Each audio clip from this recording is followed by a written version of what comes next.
What is going on? We are live. Big preseason week 2 game. Thank you guys for joining. We have game against the Chicago Bears. It's going to be starting up in a matter of moments. What's going on, everybody in the chat? Let's see who's in here. Sawyer, how's it going? Victor, how's it going? Bob, how's it going? Welcome in. Everyone new here, be sure to leave a like and subscribe. Helps out a bunch. What's going on? Smooth. Probably no Josh Allen tonight.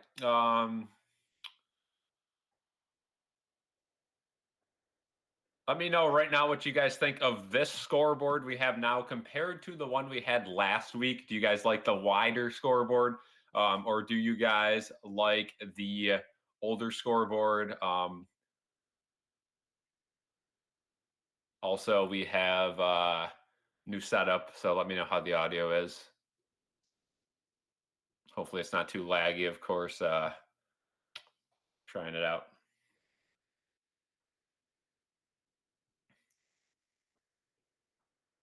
Yep, there's the Josh Allen emote. I'll just mention this now. I'll mention this throughout the stream. Memberships are going to be big this year. We're streaming every Bills game, every Sabres game. So if you become a member, you not only get special emotes in the chat, you have highlighted messages, and you get access to videos, sometimes hours, sometimes days early. Of course, we're going to be dropping 2 to 3 videos a week, plus all the live streams. This is going to be the most active this YouTube channel has ever been. Podcast, we had the Sabres 7th round draft pick on this week. We also have a Bills recap that I'm going to be filming with Don right after this game. Podcast will be up tomorrow, and Tuesday we'll have the Bills versus Buccaneers preview video. The week after that, we have a Buffalo Bills hype video that Jaden made. Super excited to see that one. And then the week after that, we get going with full-on content for the regular season. I am super pumped for the season. It's gonna be a fun year. I mean, the Bills are absolutely due. 100% due. This team is a couple mistakes away from a Super Bowl so many times in the last 5 years. So you got to think that maybe it'll be this year. Yeah. So Donald unable to join the stream, but he'll be on the podcast afterwards. He's with some friends in college right now, but he will be on the podcast. So if you want his thoughts, be ready for that one. This game is on Fox if you guys want to watch along, a national TV one. Kind of interesting, 8 o'clock for preseason. I'm not a huge fan of that, but we'll deal with it. We'll get through. Most intrigued to see how the new scoreboard looks for Fox. Of course, they had that hideous one for the Super Bowl. Hopefully it's nothing like that. Let me know predictions in the chat right now. Who we got winning this game, Bears or Bills? And who is going to be the top players today? I know Caleb Williams has struggled a little bit in training camp. That's been a big storyline. Him and Rome Odunze have had a good connection, but other than that, he struggled and has struggled mightily.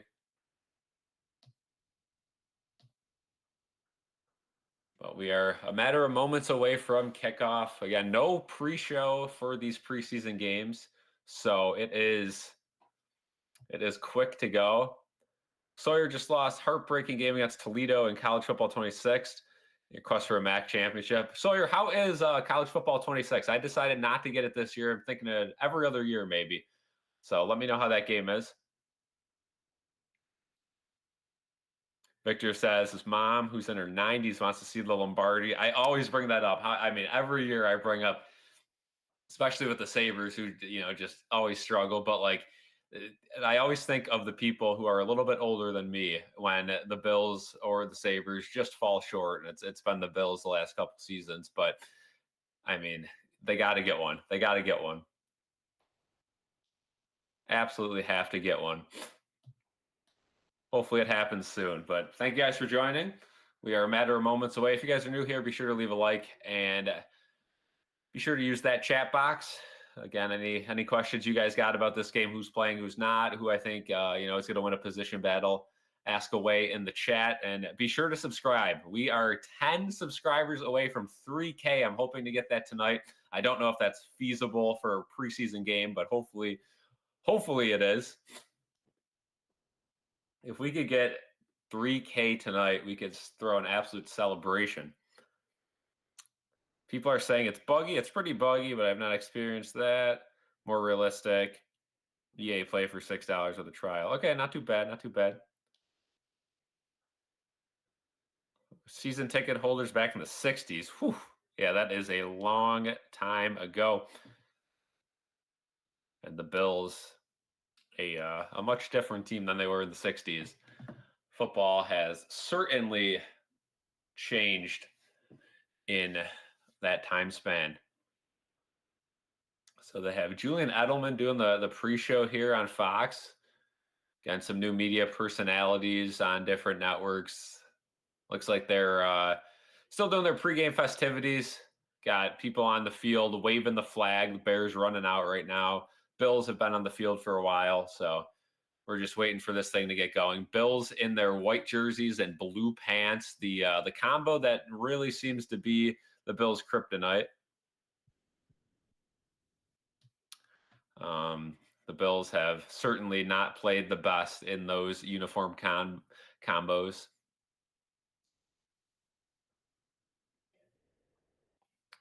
Very, very excited to see who stands out for the Bills. Again, there's guys fighting for roster spots. There's guys fighting for their livelihoods. There's older guys trying to stay in the league, younger guys trying to make a name for themselves. Hard Knocks covering it all. We're going to our last commercial break before kickoff now. Again, this is game 2 of 3 for the Bills in the preseason. And the Bears are a team that a lot of people had high hopes for last year, and it just didn't seem to work out. This year, maybe they kind of sneak under the radar and are able to hit that ceiling that people thought they could last year. Channel has come so far. Started watching around 1.5K. Yeah, we've kind of, there's some rough patches in the off season, but we're on the brink of that really good time where we can just keep going and have stuff to talk about. It's tough in the off season when the Sabres are doing nothing and the Bills are doing nothing, and we got to cover some stuff that's not so Buffalo centric, but we're back, and it's gonna be a fun year. Can't wait to stream all these games, especially the Sabres. I mean, one of these years the Sabres gotta be a good team, right? And I'm excited to stream those. Those are always fun to stream. Just got back from fishing. Got some fish. Sawyer says, have you thought of doing any more MLB videos? So the Mets are struggling right now. They're really struggling. I'll probably make a video on them if they continue to struggle and fall out of a playoff spot. If not, I will stream all their playoff games. That's the goal right now. All Mets playoff games will be streamed. School's coming up again, but I have a pretty light schedule this year as far as in-person stuff. So again, that's allowing me to stream the Sabres, and that will certainly allow me to make some MLB content as well. But right now, it's all the focus is going to be on the Buffalo teams.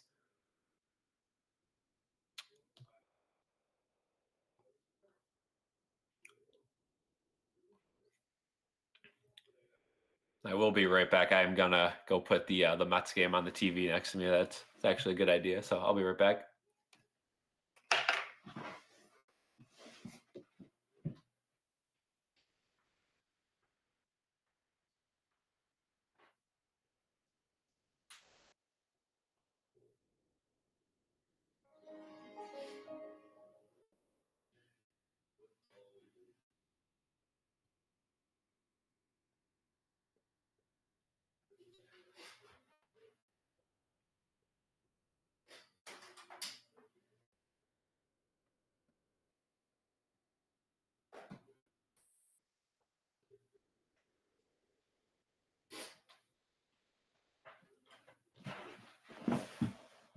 Back on, back on. Just coming back from commercial break here, so haven't missed anything. So if the Mets and Yankees don't make the playoffs, the city will go berserk. Yeah, both teams at the same time, absolutely struggling to do anything. So, I'm not. I mean, it makes it more fun, I guess. It certainly certainly adds some pressure, some suspense for the last half of an MLB season that a lot of people kind of lose interest in over the 162 games. But we are back on the field here. It looks like they're doing the coin toss now. Of course, Fox has their number one crew on this game, Burkhardt and Olsen, or I guess their number two crew, I should say. Now that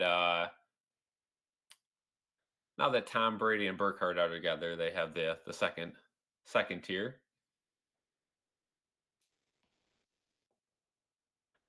But again, if you guys are new here, be sure to leave a like and subscribe. We are so close to 3K. Hoping to get it tonight.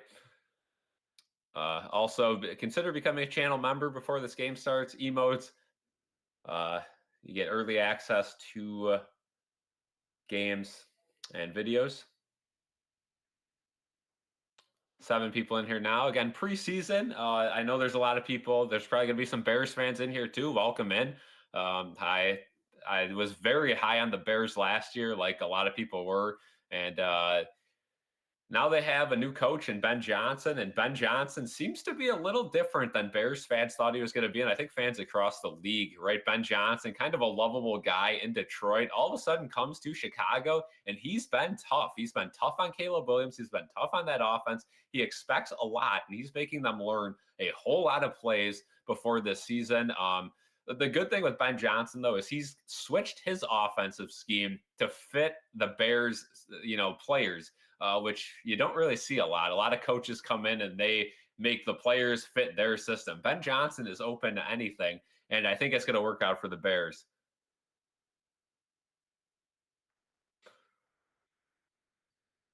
And the poll just concluded there of the pregame poll. Bills 88%. Again, not a whole lot of starters going today, so I'm not gonna be too concerned who wins. These Fox graphics look pretty good.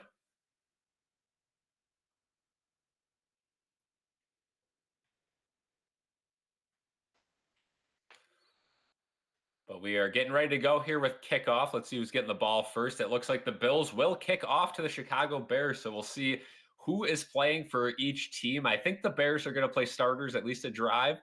That's what people are saying. As far as the Bills go, I don't think they're going to be playing as many starters. Again, these two teams had joint practices on Friday, so I think the Bills said they saw enough with their starters there. The Bears lack some physicality, so they might want to get some more action. Kickoff is underway, and that one bounces into the end zone.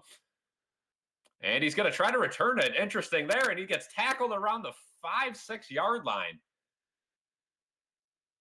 So that's a brutal start for the Chicago Bears. A terrible decision to return that. I don't know if it touched him, and maybe he had to return it.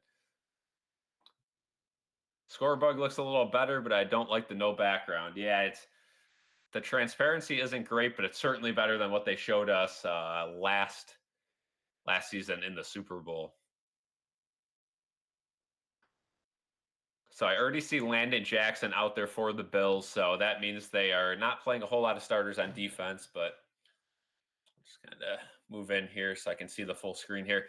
So 1st and 10 now for the Bears from their own 8. Williams, play fake. He's going to go out wide to the tight end. He's going to have a good amount of yardage along the sidelines. 8-yard gain.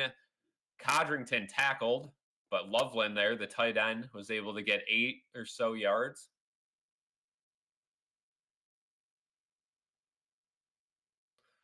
So good start for the Bears offense. It'll be a 2nd and 2.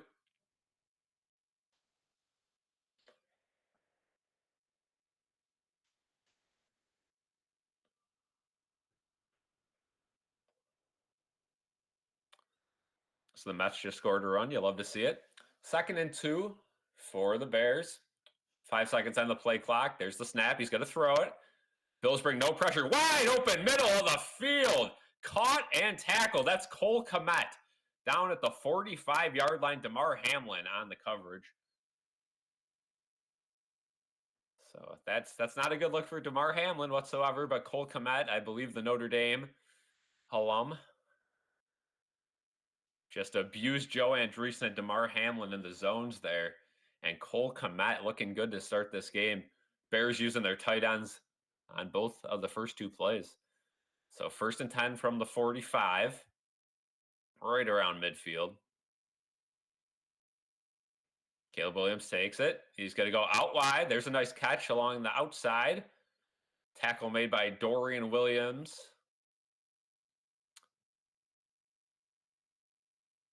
About a 4-yard gain. Good decision there from Caleb Williams to take his check down.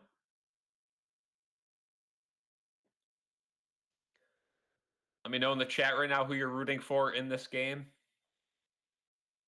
2nd and 5.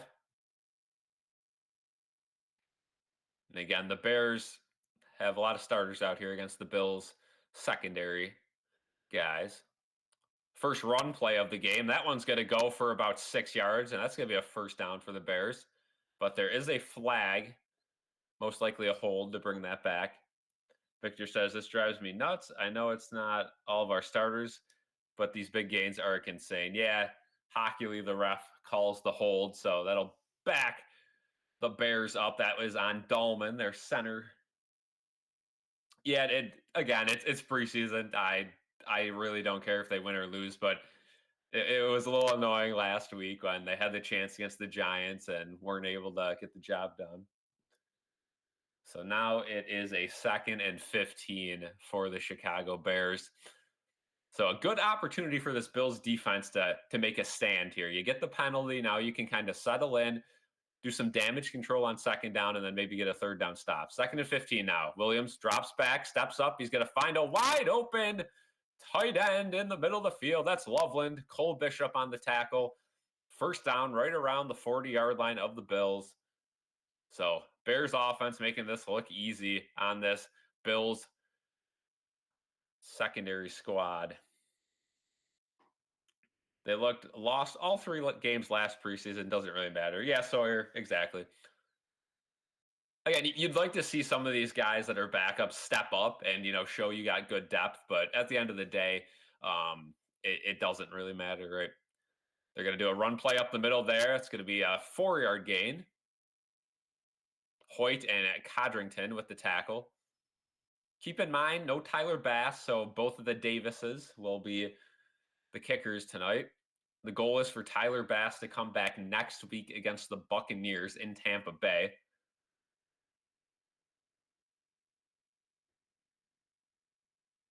Thank you guys for joining the stream. We have a 2nd and 5 for the Chicago Bears. It's going to be a play fake, big blitz. Damar Hamlin chasing Williams back to midfield. Williams is able to get a throw off, but it is dropped by Zacharias. A pretty underthrown ball, so I wouldn't say it's on the receiver there, but Caleb Williams got bull rush, safety blitz. So first 3rd down of this game, 3rd and 5 from around the 40-yard line of the Bills. Caleb Williams, again, trying to prove the doubters wrong. A great opportunity here against the Bills' 2nd and 3rd stringers to make himself look a little bit better. Takes the snap. Looked like a false start. They didn't call it. He finds a wide open receiver, middle of the field, and he's going to go all the way.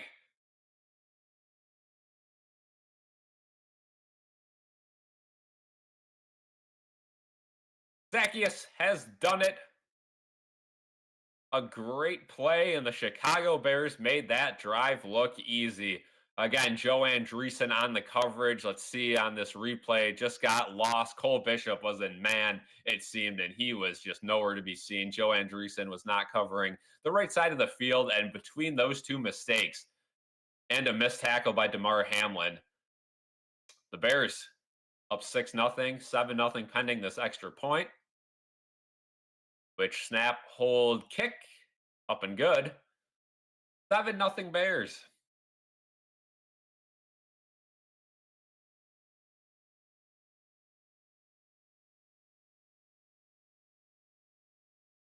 So Chicago, early start.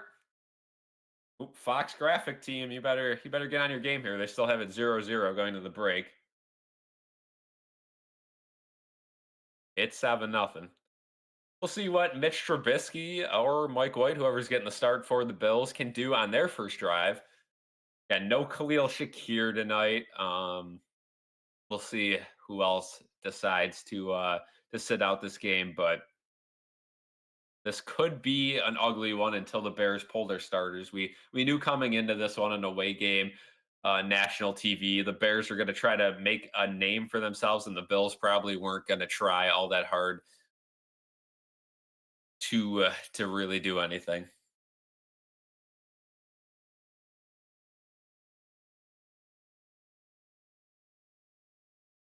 It is fun to see football, though. Again, next weekend we have college football games that mean something. We have Iowa State, Kansas State in Dublin, Ireland. That's the marquee game. But we got some other games. The Hawaii Stanford game at night. We got, of course, the Bills game Saturday night, which I'll be streaming. But I will have college football on all the monitors around me because it is football season, and those games do mean something. Sawyer, if you're still in here, the Mets and Victor, the Mets are up 3-0 right now in Williamsport. Very good to see. But we are in commercial break now. The Bears made that look so good. Again, I'm a little worried. Joe Andreessen, DeMar Hamlin, and Cole Bishop got abused that entire drive. All three of them were the weak spots on that drive.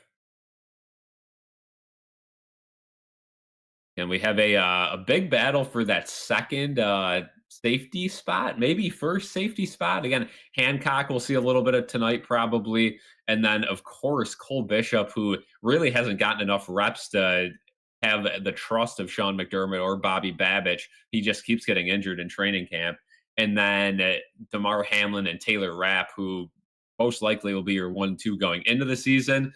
Most likely will not be your 1-2 midway through the season. Or his computer's bugging out.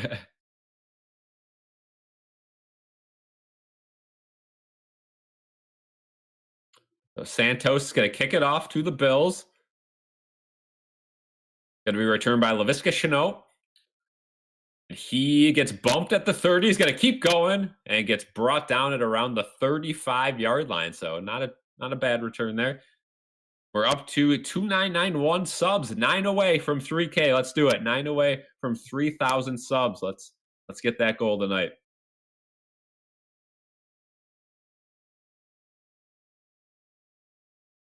Very impressive drive from Caleb Williams early on. Now let's see what the Bills offense could do against some Bears starters. Soldier Field looks pretty packed. That is good to see. Again, it holds the least amount of people. That'll soon be the Bills when they have their new one. Mike White getting the start, so a little bit different look from last week. Ray Davis in the backfield. Josh Palmer in motion, and handoff to Ray Davis goes for -1 on their first play from scrimmage. Dexter getting the tackle.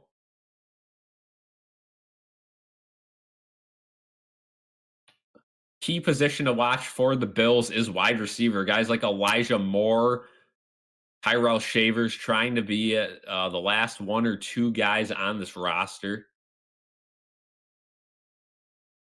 2nd and 11 now. Single back formation. Mike White, play fake. Going to try to find Palmer. He hits him, and he's going to get maybe a yard or 2. Again, threw it behind the line of scrimmage. Nothing much there. So it's going to be a 3rd and 9. And we can't really judge this offense with anyone but Josh Allen at the helm. Any other quarterback, it's a completely different offense, completely different scheme. What I'm looking for is how much separation these receivers can get, and if anyone can make an aggro catch along the sidelines. We can't really judge the timing on any of these plays. But big 3rd and 9.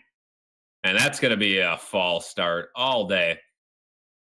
Ryan Van Denmark going to get the false start. So that'll back them up 5, and it'll be a 3rd and 14. Things just got a lot harder for this Bills second string offense.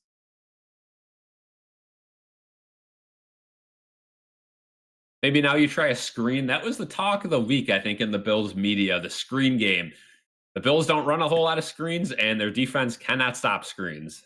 Been that way for about 3 years, and everybody's been talking about it. It seems that was one of the main things. And oh boy, another false start, and Ryan Vandemark again going to be the guy in charge. That's interesting. Claire says, Cal, do you think I can hop on stream for a little at halftime like I did that one stream? Not in this one because we are using Jaden's running that stream, but for any Sabres game that I am on Streamlabs, I would more than happily have you on stream. And they do try to run a screen there, and it is incomplete. Elijah Moore dropped the pass. So a quick wide receiver screen there, and Elijah Moore not doing himself any favors, drops the wide open screen pass, and the Bills will have to punt it away.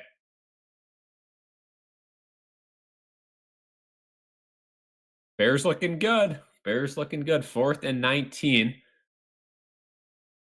Brad Robbins, the Bills punter, the only Bills punter on the roster. Although, again, Brandon Beane and Sean McDermott have made it clear that Robbins has not won the job. He still has stuff to prove. He is just the only punter they have right now. So I guess by default, he will be the guy. Robbins looked good in week 1. This one, high one. It's going to be a fair catch at around the 24. So a good punt from Robbins. A little extracurriculars going on. Damar Hamlin behind, doing some shoving, but they're going to cut the commercial break. So I guess we won't know what came out of that. We'll see if Caleb Williams stays in the game, and if he does, if he can make it look as easy as he did last drive. 11 people in here. Be sure to leave a like and subscribe. We're getting close to 3K. Let's do that tonight. We could get to 3K. That would be a big achievement.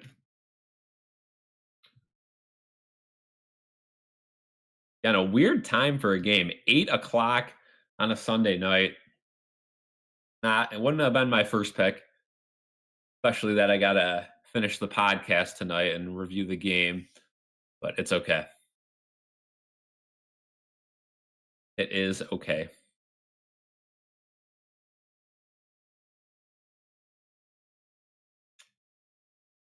You will have a good time no matter what. And of course, these preseason games, whatever team starting their starters gets off to a quick start, but it evens up by halftime, and then we get into the real fun when every other guy on the field, the casual viewer, would have no idea, and every 4th guy on the field will be unemployed within a matter of weeks.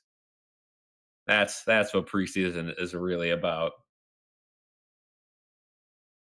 And in these times, of course, the Bills with Josh Allen as their true franchise quarterback, they don't really have to play a lot of their starters. They kind of know their system, especially the guys who have been here. A lot of the defensive linemen, of course, Allen and James Cook. You don't really have to play them. So preseason has definitely become less interesting as a Bills fan, but I'm not going to complain about that. That's usually a good sign when your preseason doesn't mean as much. When you're stressing about who's going to win a quarterback battle, that is when it is a little bit more fun, but a little bit less exciting towards the regular season when you're switching quarterbacks every other week. Victor says, let's not forget the Bears did this to us last preseason in Buffalo. Buffalo went to the AFC Championship. The Bears fired their coach. Exactly. Yeah, these preseason games don't mean a whole lot. But again, for Caleb Williams, this is a huge game. He's been the talk of the town. Everyone is just complaining about him. Everyone's saying he's not an NFL quarterback. He doesn't know the system. Ben Johnson, can't communicate well with him. For him to go down that easily on that first drive, I thought was a very well gesture to those people who have talked down on him in the last couple of weeks. Of course, preseason narratives are always something. Caleb Williams still in first place. Going to be a handoff and a missed tackle by Damar Hamlin. Going to be a tackle by Sanders. the Bills' second-round draft pick for a 2-yard gain. 16 people in here. Leave a like and subscribe. Helps out a ton.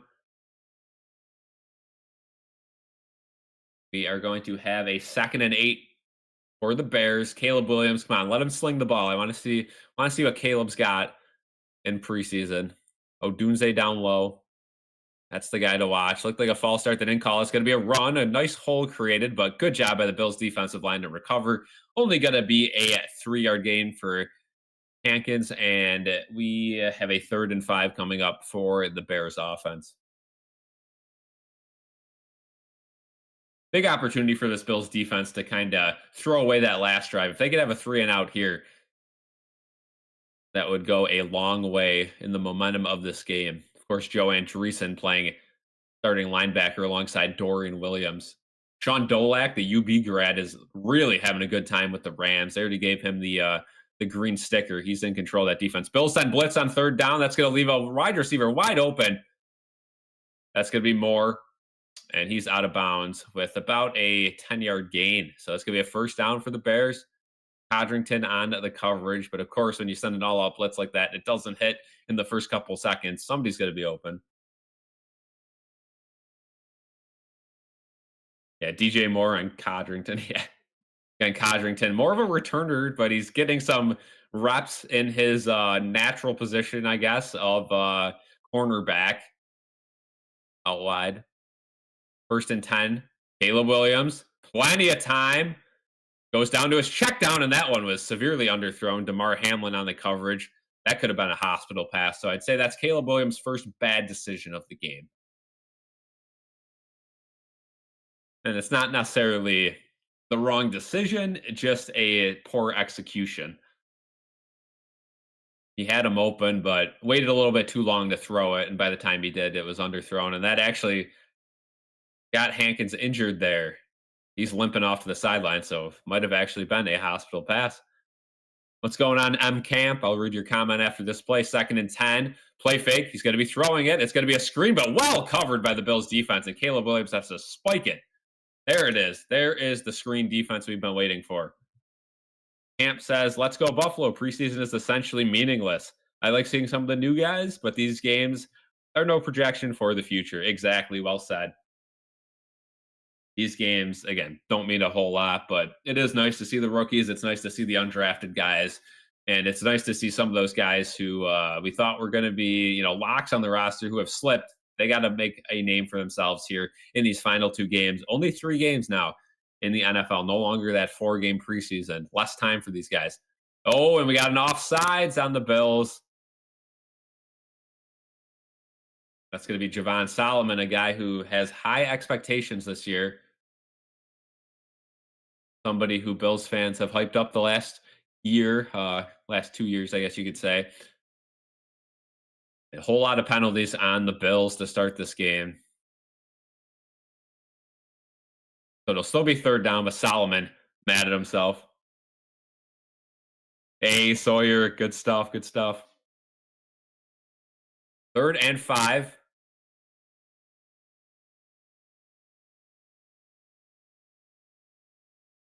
Caleb Williams, Bills send a blitz. Good block picked up by the running back. Diving catch. No, through his hands. That was Odunze. Drop pass. Again, a tough one. He dove for it. So it's going to be 4th and 5, and the Bears are going to have to punt. So good job by the Bills defense. Again, an offsides penalty. We saw one by Landon Jackson last week that knocked out a Hancock interception. That one wasn't as costly. Codrington's going to be back to return this punt. So he is getting a whole lot of reps in the preseason. That's a spot where, again, the Bills really value special teams, Sean McDermott especially. And the return battle has been a spicy one in camp. Special teams has been one of the most fun groups to watch in camp and in practice now that, I guess, camp is over at St. John Fisher. Punt's going to be to the left side of the field. Codrington watches it back, and he's going to block. That ball's going to go through the back of the end zone. Good decision by Codrington not to touch that one. So punter, not looking good. And we're going to head to commercial break. 16 people in here. Again, like and subscribe. Like and subscribe. Become a member if you want. And we also have donations open. I usually don't hammer that out so much, but we're almost at 3K. So tonight's a big night. So if you guys can do me a favor and subscribe, we're at 2,992. That's another run gained, 8 away from 3K. Let's get that tonight. Seeming more feasible by the second. 8 away. That is not bad at all. So Caleb Williams looked a little less sharp on that drive. A couple bad decisions, couple bad throws, but his receiver's not helping him out. Again, Odunze drop pass. Mike White will get an opportunity with this Bills offense to have a little bit better drive. Maybe pick up a first down this go around, maybe. And of course, I got the Mets game off to the side, still up 3-0. So that'd be big if they could win 2 in a row. Would help my mental health at least for a couple of days.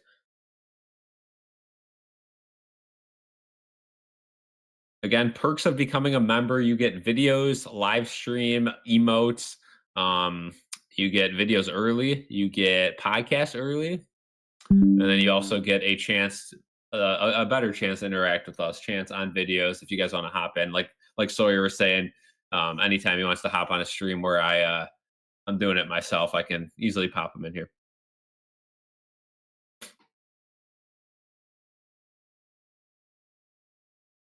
But we are in a commercial, and there's a lot of Bills commercials now. You see Josh Allen in the New Era commercials. You see Josh Allen in the Pepsi commercials.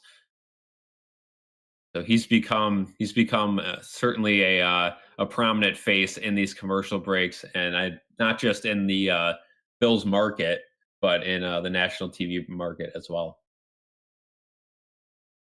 Again, this game is Fox's kind of preseason themselves. They're a test broadcast.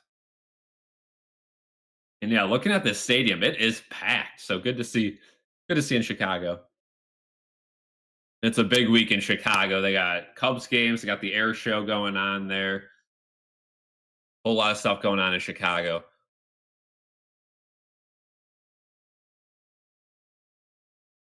He's a Lions fan. So is she from Detroit? Or just a Lions fan? Because anyway, 1st and 10 from the 20. Ray Davis is going to get the carry up the middle, gain of 5. There's the first positive play for the Bills today. And just looking at the receivers out there, it looks like Elijah Moore, Joshua Palmer, and Tyrell Shavers are the 3 right now. Tyrell Shavers is going to get every opportunity to make this roster this preseason. He had a monster game in week 1, had that big catch before halftime last week. 2nd and 5 from the 25. Mike White alone in the pocket. He's going to be throwing. He's going to go deep, and a nice back shoulder catch. There he is, Tyrell Shavers. The DB looking for offensive pass interference, but he's not going to get the call. And there's a good throw and a good catch by Shavers. A nice back shoulder play, which we see a lot in college. And you might wonder if we'll see a lot of that in preseason too, because a lot of these guys are, 3rd stringers or, college guys coming up into the league. But Mike White, 2 for 3 with 24 yards now. Family's from Detroit. Got it. So right around midfield now for this Bills offense, 1st and 10. Mike White under center. He's got to throw it in. Oh, boy. Incomplete there.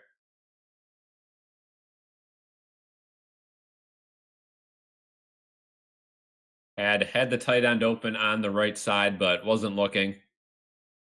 So it's going to be 2nd and 10.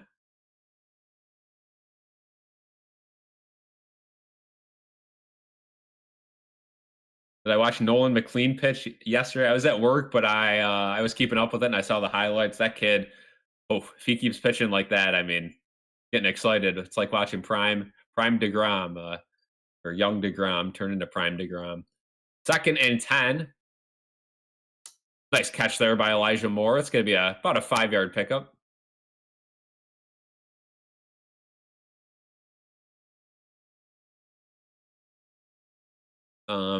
UB football is primed for a huge season. They are. I mean, their quarterback, former 4-star quarterback.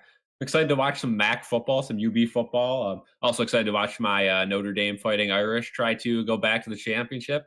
But of course, Syracuse is going to have a pretty solid team as well. They've really turned it up in the ACC, and they have good recruiting. But 3rd and 5 here for the Bills, kind of in no man's land. If they don't get this, maybe they go for it on 4th down. Mike White under center, looking. He goes wide, and it is dropped by Latu, rookie from Washington, and that's a bad drop by him, a guy fighting to make the roster. Wide open, maybe overthrown by a little bit, but you got to have that on an easy crossing route. And Mike White had plenty of time to get this out, and he's wide open, and yeah, that's a terrible drop. That's completely on Latu. So Mike White has every right to be frustrated, but that'll give Brad Robbins a chance to punt and potentially pin this Bears defense deep. This is a big opportunity for Robbins to solidify his spot as the punter.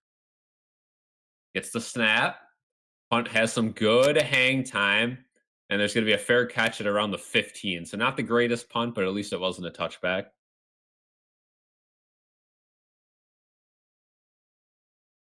So we'll see if Caleb Williams comes out again. Yeah, never been to a UB sporting event, as crazy as that sounds. Maybe I'll have to go this year. Again, I don't really want to go on a Saturday because that would kind of cancel out all the other college games I could watch on, 5 different screens or monitors. But maybe if they have a midweek game at home, I'll have to take a look. The issue is, for me at least, that UB Stadium is hideous with that track around it. They did get a new video board, and I know, Sawyer, you were just there, and I've seen the field. It's not bad. It's just that track. I mean, any seat in the house, it feels like you're in the nosebleeds, which, they don't have a whole lot of fans at every game anyway, so that really doesn't help the atmosphere.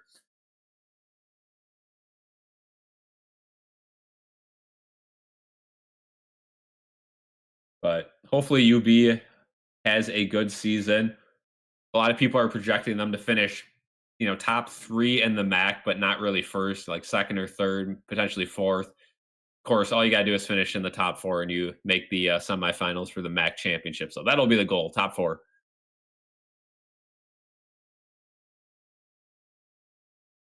What saddens me is UB basketball. If only Nate Oates stayed. Yeah, Nate Oates signed that deal, and then all of a sudden he left for Alabama. And good for him. He's had a lot of success with Alabama, and I think anyone in their right mind would have taken that deal to go to a bigger school. But of course, it has hindered UB. Hopefully, they bounce back. Yeah, stadium is pretty sad at UB.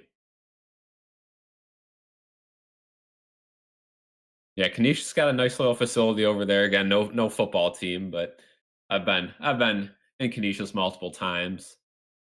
Yeah, their basketball court's pretty cool. The court that Adam Sandler has played on.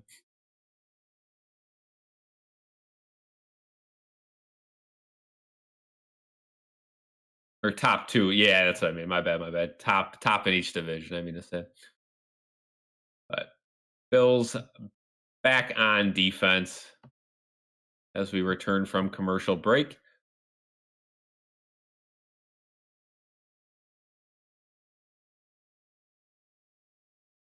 They're doing a little interview with Josh Allen on the sidelines with Pam Oliver, so I'll let you know if he says anything interesting.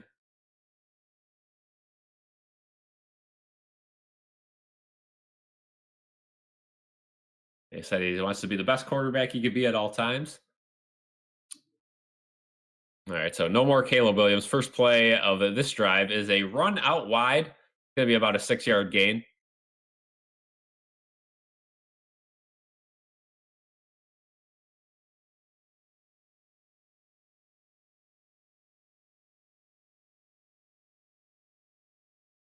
Now it's a true test for these Bills 2nd and 3rd teamers. You're no longer facing the bulk of the starters here on Chicago's offense, so you can't let them march down like they did the first drive. 2nd and 4.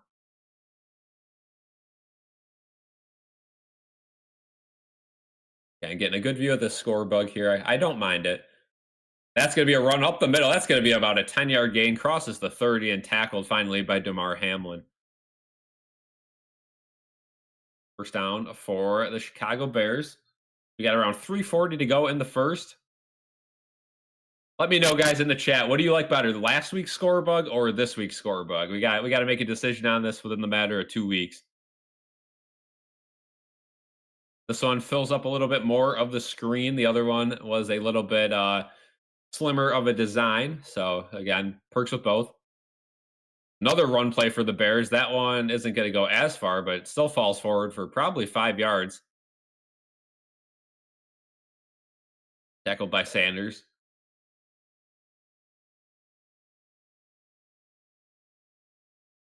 Bears run game looking good on this drive. Have not let a throw occur.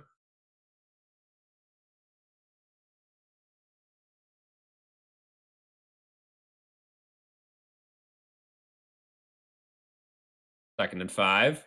There we go. Play fake. There's going to be a throw. It's going deep towards the middle. Wide open receiver. Luther Burden. I hyped him up in the preview video quite a bit. I think he is a guy who is a little underlooked, and I think he's going to have a bright future. Big gain there, cross midfield. Sawyer says last week's score bug. Okay.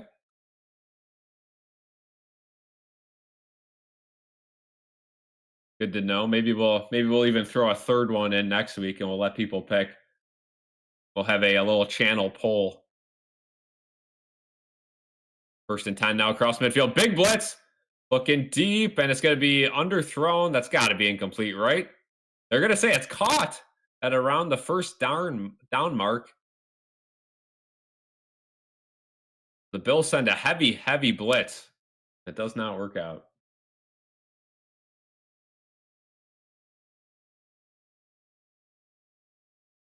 And they are going to take a look at this one with the video review. Let's see.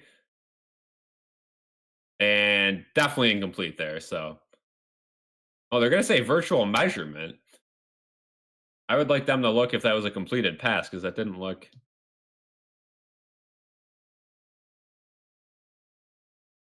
Brady Cook and Luther Burden absolutely torched UV last year. Yeah. Oh, Sawyer is somebody who also makes a lot of typos. I feel your pain. And now they're going to take a look if it was actually caught before they do the whole virtual measurement nonsense. And I say nonsense because the rule is this year they have the virtual thing, so they no longer do the chains. But they're not measuring where the ball actually was. They're measuring where the ball is spotted. So it saves the chain gang a trip onto the field, but the refs can still pick and choose where they want to put the ball. So it doesn't really help whatsoever at all. And if anything, it makes it easier for them to go, oh, I'm going to put it over there. I don't know. I don't like it. Let me know what you guys think in the chat. Do you guys like the whole virtual measurement thing? It sounds like a good idea until you really look into it. Steven, how's it going? I am doing pretty good. Excited. We're going to be streaming every Bills game, every Sabres game this year between me and Don. So I'm excited. Welcome back. No jersey today. I know you're a fan of the jerseys. I decided to go with the black shirt because we were kind of rushing to get this one going. It's preseason. Figured I'd save the jerseys for the regular season. We did wear the Josh Allen jersey last week, though, because first game of the season had to get hyped.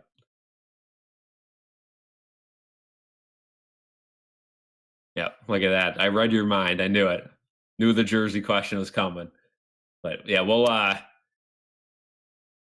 try to mix it up a little bit with the Sabres games, especially. I'll rotate through different sports jerseys too. We'll throw in some baseball, some basketball jerseys in there. So be sure to join to see some of those. Again, we are nearing 3K. If you guys, if anyone's new here, be sure to leave a like. First things first, and also subscribe. Let's hit 3K tonight. That'd be a massive development. We're 8 away. I mean, that's very doable. If you guys are in here and you know anybody who likes sports, who likes Buffalo sports, who likes just sports in general, get them in here. Get them to subscribe. 8 away. That would be a big milestone to hit. Blair says, I'm looking at going to the Sabres versus Bruins game in Boston. Should I go? I think you should absolutely go. TD Garden's a great arena.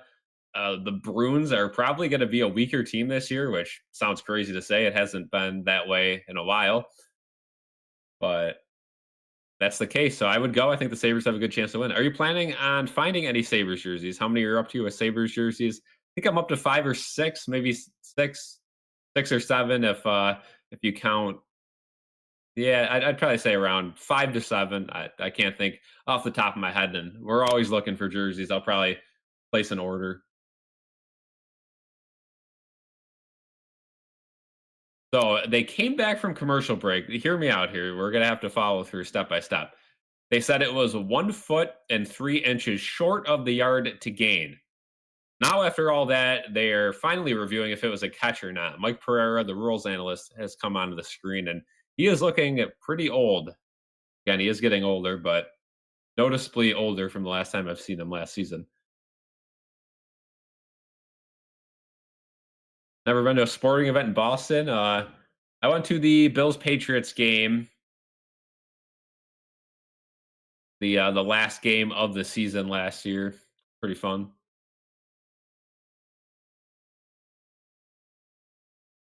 Boston's a great city.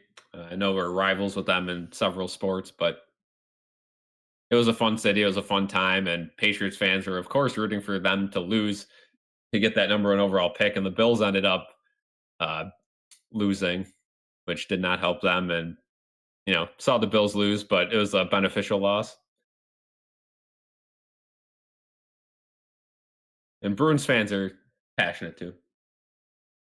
After the review, they finally call it incomplete. Again, they're it's preseason. They're trying to get this virtual measurement thing going. So I get they wanted to jump the gun on that and test that out, but clearly an incomplete pass from the start. So the fact they made us wait that long to just reverse that is terrible. Especially because this game started at 8 o'clock. I'm gonna be falling asleep by the fourth quarter.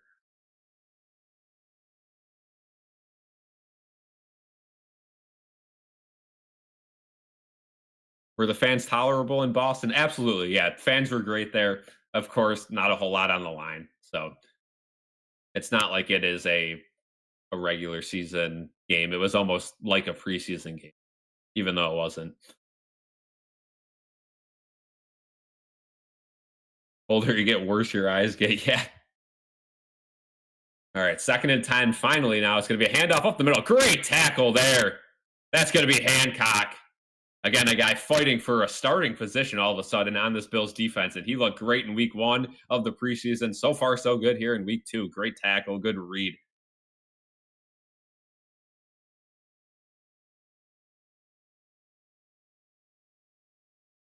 Yeah, new season, new rules. Dead ball spot following touchback on kickoff moved up to the 35. We won't see a whole lot of touchbacks this year. Trailing team may decline, and then all the onside kick nonsense that they added as well. 3rd and 11 now for this Bears offense. Going to be a throw overthrown, but a good catch. Still going to be short. Codrington on the coverage. Tyler Scott, the receiver. And now the Bears have a decision to make with a little over a minute to go here in the first. It's 4th and 2. A little bit past midfield. Looks like Ben Johnson is going to try to test out one of these 4th and short plays that he's been scheming up in training camp.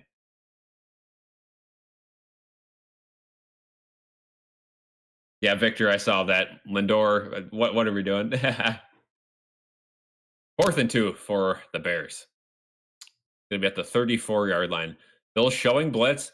Receiver in motion. They don't send a blitz. And Badgett, he's looking. He's got a wide open receiver. He's got him down to the 25-20 and steps out of bounds around the 17. Joe Andreessen kind of got crossed up there again. He was in the QB spy, and he decided to go for the sack. Left a guy wide open. It's kind of that tough spot where the play takes too long to for anyone to touch the quarterback. But we do have a flag. And it's holding against the defense anyway. So that'll be declined. 1st down for the Bears. Piston Badgett.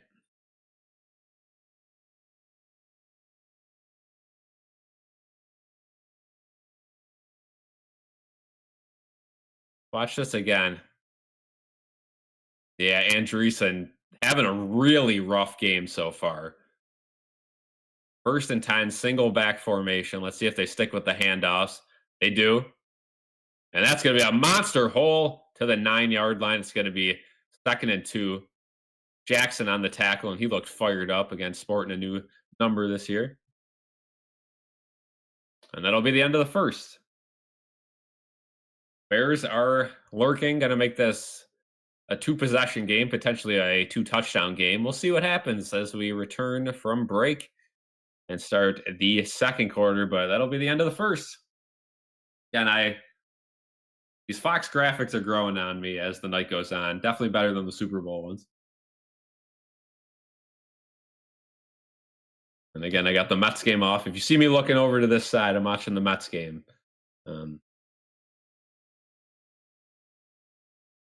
But only during the commercials, of course.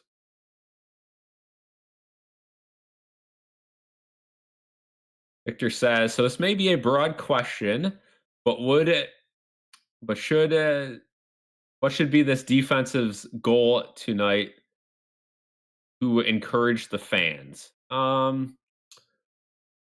I will say, I mean, I'd like to see a guy like Hancock or another safety play good, and we've seen Hancock play good, but again, the interior and exterior defensive line, it looks like are all backups. So I'm not going to say we need pressures. These are not the guys you're going to be seeing week 1 against the Ravens. So I'm not going to worry about that. I'd like to see a turnover though. That's going to be the goal. Let's get 1 turnover. Somebody's got to step up. I'll say that's the goal to get people excited.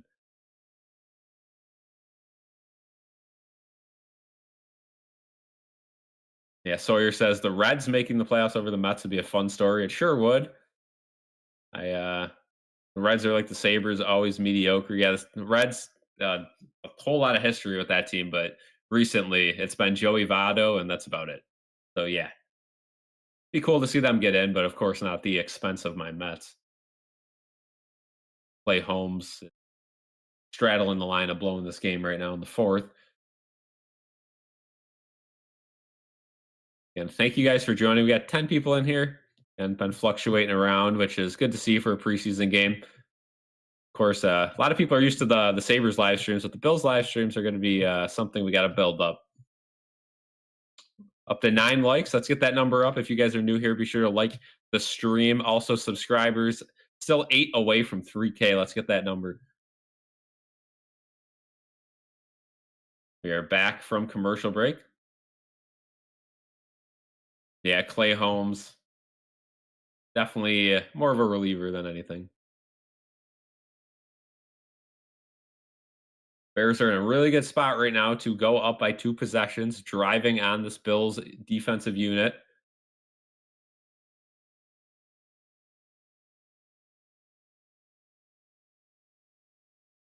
If there's any Bills fans worried right now, the starters went against the starters in that joint practice, and the Bills were the better team in every facet of the game. As that run goes up the middle for 3 yards, that'll be a 1st down, and it'll now be 1st and goal for the Bears.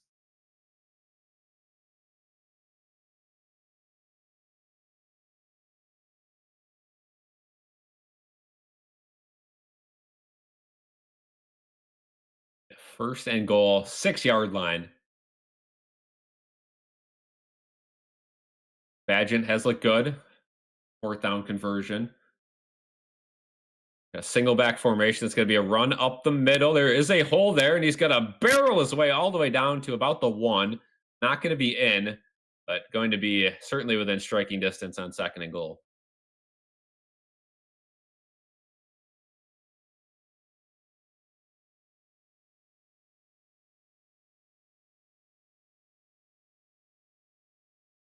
Chicago pretty much on the inch here. 2nd and goal. See what this Bills defense can do. Going to be a handoff. Right side is wide open. Almost a shoestring tackle by Joe Andreessen, but that's going to be a touchdown.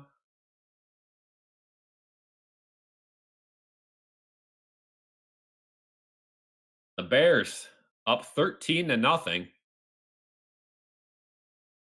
14-0 pending the extra point. Going to be Brown on the carry. Luther Burden makes a phenomenal block on DeMar Hamlin. Completely took him out of the play. Again, keep pumping him up. I'm a big Luther Burden guy. I got trust in him, and I'm excited to see what he can do this year for the Bears.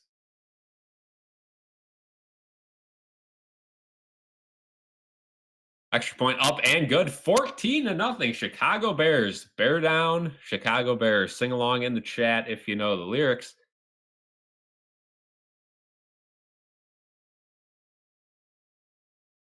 And Maurice Alexander had a nice play downfield during that drive, and the Bills defense looking like Swiss cheese early on. About what you'd expect from this group of mismatch guys. But now we got to see something from the offense. By now, you'd think the Bears have subbed their starters out. So we got to see. Watch McGill's rehab game today against New Hampshire. It is what it is, but encouraging to see. Yeah. The New Hampshire Fisher Cats. McGill could be big if he comes up and he could, be a long reliever. I don't see him being a starter again this season, but you never know.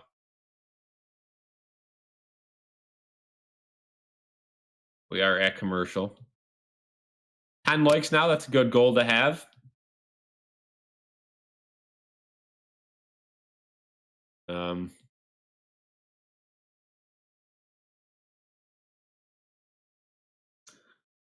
Hopefully this Bills offense can get something going on this next drive.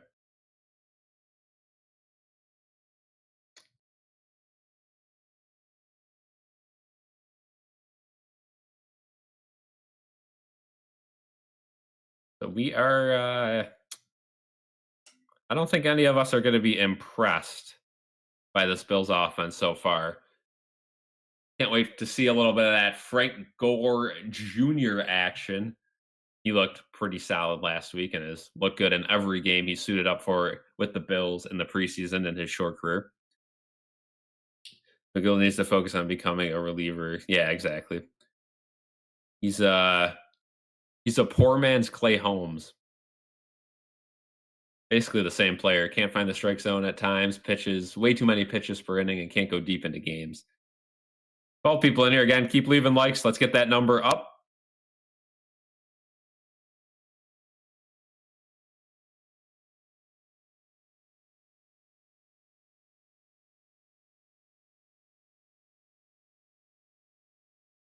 Also, you guys will see in the chat, there's this new thing on YouTube. It's XP, and I can actually see who has commented the most in the last couple of streams. So Sawyer's first right now, tied with Victor. Smooth Gaming at 3. Again, that will be a competition all season long between Bills and Sabres streams. It's exciting to see that in their top fans, it is called.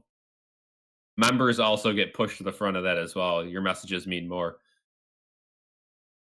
Return for the Bills. It's not looking all that good, and it's going to be at around the 27. I think was that KJ Hamler potentially on the return. I'd like to see Mike White continue to produce and surpass Trubisky. I would too. And Jaden just put a goal in there. One super chat. Let's get one super chat within the next hour. Let's see if we could get that goal. Who's going to be the one to get that? The first super chat of the Buffalo Bills season. Will it happen in preseason?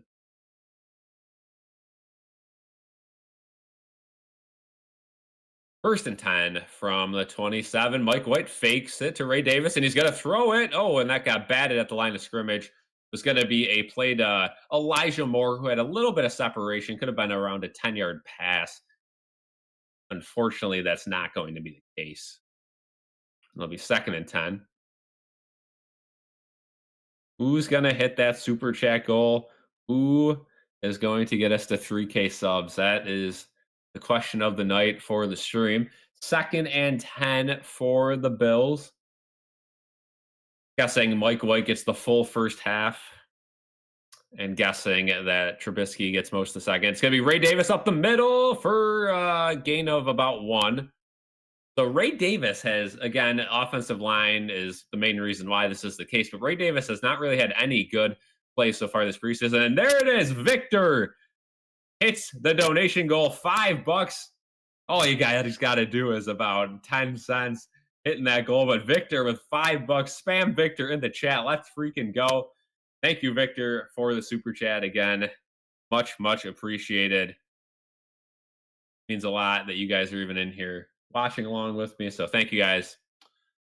And let's see what the Bills could do on 3rd and 10.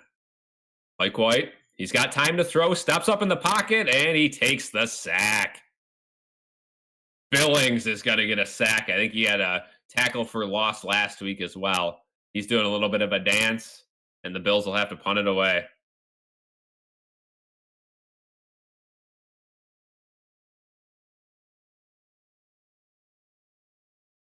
Look at that. Victor, in less than a minute, conquers that goal like it is absolutely nothing. All right, here comes the punt for Robbins. Punt's going to go on the left side of the field. That one not as good. Going to be caught, not fair caught, and it's going to be a nice special teams play by a collection of Bills players tackled around the 40. Bills defense need to stop, though. If they go down by 21, it is certainly not a good look for this unit.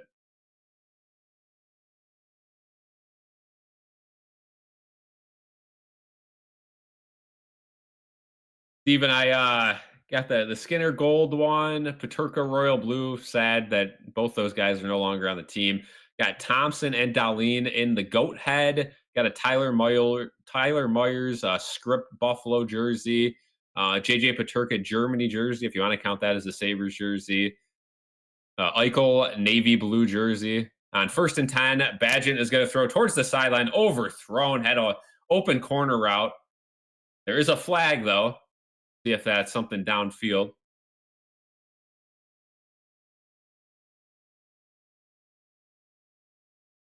Before the pass was thrown off or holding on the defense. So it's going to be a 5-yard penalty and auto 1st down. That one on Codrington.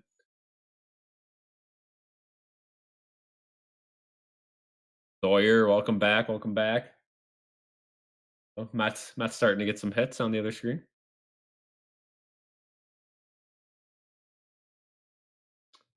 There you go. Yeah, next stream we'll have the donations pop up on screen.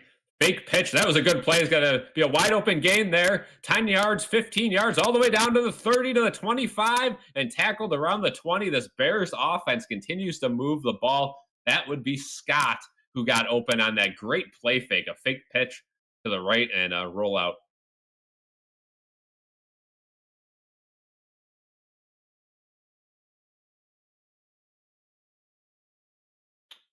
Sawyer, you get anything good? Any good food there? I know you are a little outside the Buffalo area, so you guys might have some better spots. You got some takeout or something like that. 1st and 10 from the 21. It's going to be a run up top. That one doesn't go anywhere. Good job by the Bills defensive line. Going to be Hoyt and a couple others. Again, Hoyt's going to be suspended for the first 6 games alongside Ogunjobi using PEDs in the offseason. What do you know? Fudgesicle. Solid choice. Joe Andreessen still trying to limp this defense along. 2nd and 9 now.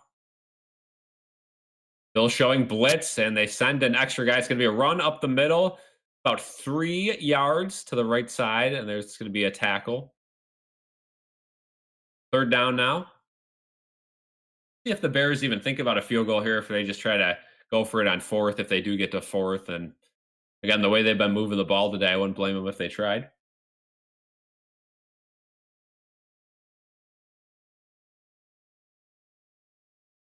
Let me know what you guys think about the Bills' red helmets they'll be wearing for the last week, and also what you think the City Connect style jerseys are going to be like. They'll send blitz, but no one gets home. It's going to be caught along the outside, and it's going to be. They're going to say it's a yard short. It looked like he had the 1st down for sure, but the spot is going to be short. Let's see where they actually put the ball down.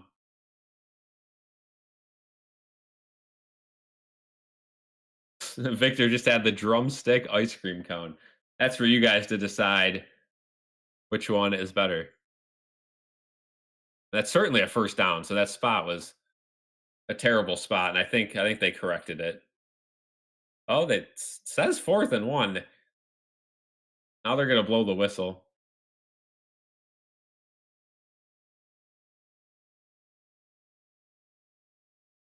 I think they're going to check this one out because the replay looked like he got the first down by at least a yard, and they're marking him a full yard short, and the Bears are going to challenge that one. Okay with the red helmet, but with the yeah, in the white helmet era now, yeah. And we'll see what we'll see what they decide to do next season in that new stadium if they keep that red helmet around and wear it a little bit more than one game, or if they just make it a special for one game and then tuck it back away. The Bears also have some interesting uniforms. Again, very controversial orange uniforms. I think the white looks all right. And of course, the blues as well. Solid uniforms. Team with a whole lot of history.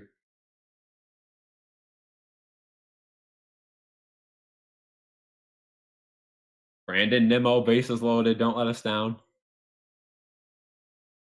0 for 2 tonight, though.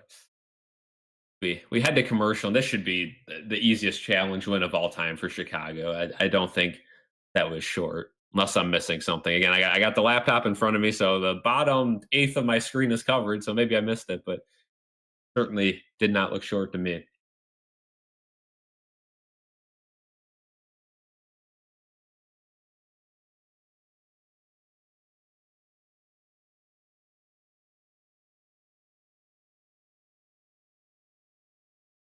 Yes, Steven, we're getting close to 3K. I would grab a jersey, but I have none in this room, so you'll have to wait till next stream for a jersey.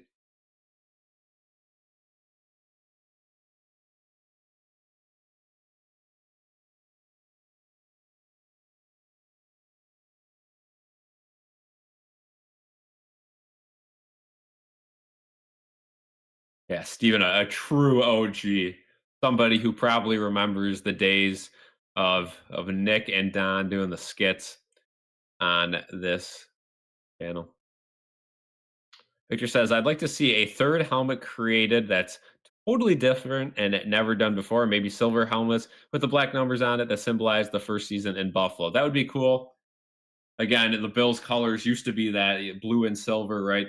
When they were first in the league or in the NFL. Okay, we come back from break and they have changed it to the correct spot of a first down.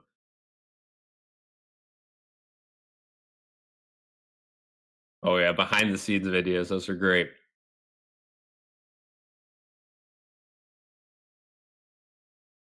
The announcers on this Fox broadcast are pretty ticked as well.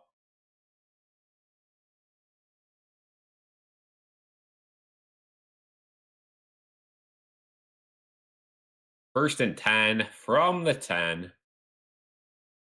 A play fake, good coverage by Andreessen downfield. They're going to go end zone, and it is caught. Touchdown. Tyler Scott, corner route in the end zone. Again, nobody can get to Badgen, has all day to throw it. And Jackson gets cooked on his route. 20-0. About to be 21-0.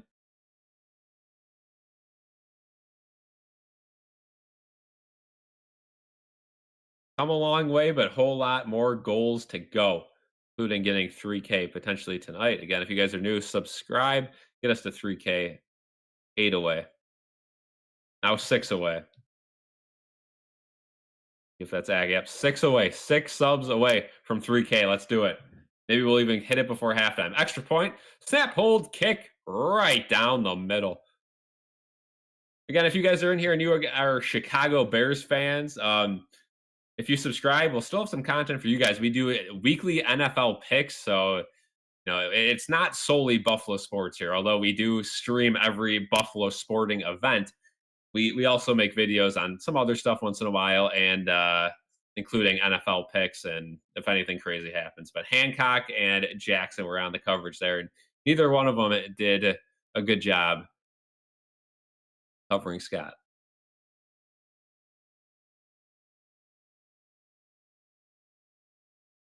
We don't hit 3K, get Jaden on. Well, speaking of Jaden, Jaden just set a new goal of another donation. So we'll see if we can hit that one by the end of the stream. Why not, right?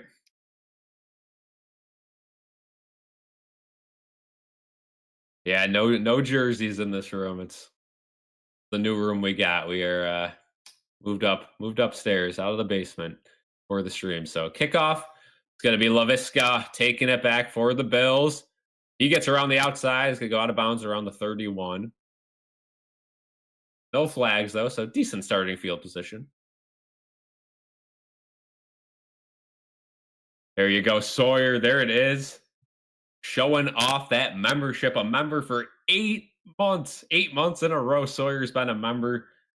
Crazy stuff there. You'll love to see it. Thank you, Sawyer. Again, if you're a member, you get early access to videos. Sawyer, if you want to tell everyone how great it is being a member on this channel. Obviously, I apologize. We certainly don't do enough for the members. But again, it is a pretty cheap membership. So it's, again, cancel anytime as well. And yeah, there'll be a whole lot more videos this year and streams that you'll have perks and early access to. Going to be a run on the first play there. I think that Frank Gore Jr. It sure is, and he's going to get around 2 yards on the right-hand side.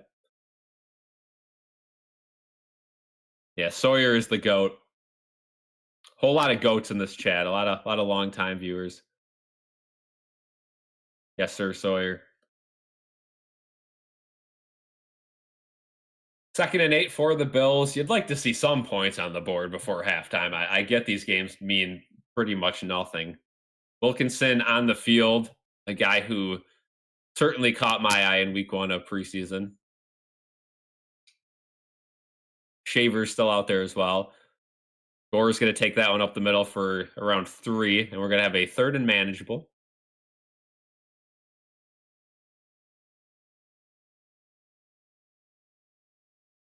And there we go. Steven has joined, certified subscriber. Thank you, Steven. Welcome to the BSC Army. That's what we're calling it because it rhymes. How about that? The BSC Army. Thank you so much for the support. Means a lot. You'll get early access to videos, special emotes in stream. We'll continue updating those. 3rd down. Mike White gets hammered in the backfield. Austin Booker crushed Mike White. And yeah, Mike White having a really rough go at it so far. 3 for 7 with 29 yards. I can't believe I'm saying this, but let's see some Mitch Trubisky. I mean, he's just taking too long. The offensive line, they gave him time. I don't know if the receivers just aren't getting open. I mean, you can't expect that line to hold forever. Eventually, a sack's going to happen. There you go. One member away from unlocking a new emote slot, which sure will have. Oh, that punt almost blocked. Robbins gets that one up, and it's actually a good punt. He's backing up all the way to the 15. Caught. Not fair caught, though. And it's going to be a great special teams play. Dual tackled there by Carlo. And Carlo is, again, linebacker out of Army, who recently signed with the Bills, I think, about 1 or 2 days before last week's game. And he's looked really good so far.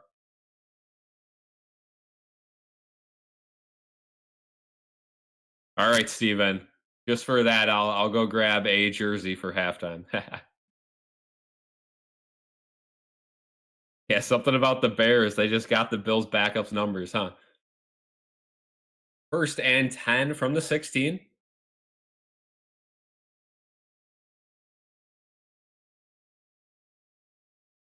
Be a handoff down. 4-yard gain. Hoyt with the tackle.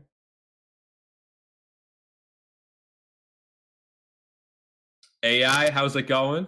Yeah, score's wild, but it's preseason. The Bills are not starting pretty much any starters this game. Maxwell Harrison still not in for the Bills, their 1st round draft pick. Secondary is pretty weak today as well, and the defensive line is certainly not the defensive line we'll see week 1. Flip over to the offense. No Josh Allen. Do I have to say anymore? Play fake there, and that's going to be a 1st down. Nice play. Oh, pump fake. And that's going to be about a 20-yard gain. by Luther Burden. I'm becoming a fan. Every single play here, he just continues to put it together for this Bears offense. Yeah, maybe AI needs he's the luck that the Bills need. Annual Bills preseason whooping. Yet every year it's something. The Bears, the Steelers, it doesn't matter.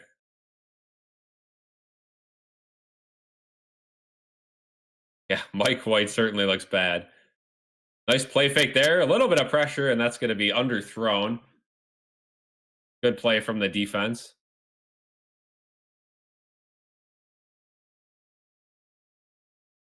Yeah, Mike White certainly looked a little better than Mitch last week. We'll see if Mitch can get the edge on him today. He doesn't have to do much. Marv Levy is from Chicago. I could hear him somewhere in the background singing "Go Bills." Hey, he's crossed that 100 milestone. He's lived a great life. 6 more subs. Yeah, if you guys are new, let's get to 3K. 6 more subs.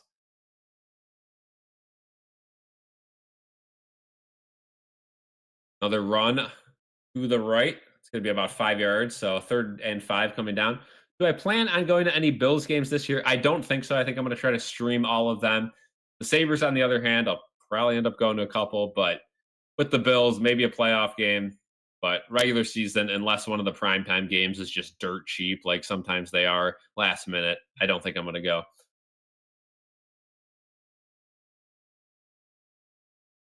Yeah, Mike White certainly has not been consistent, and that's a reason he'll probably always be a backup in the league, but has shown some signs. Bills send a little bit of pressure on 3rd and 4 over the middle, wide open. What a throw. And tackled around the 26.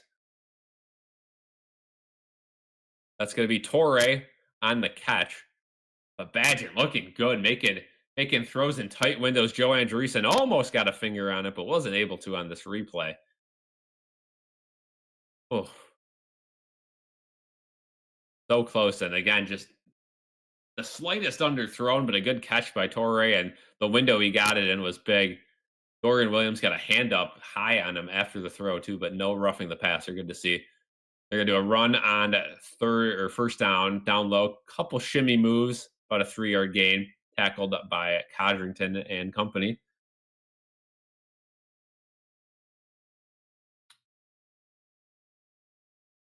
Coached in the 90s and still had a decent retirement. Yeah, and he's still going.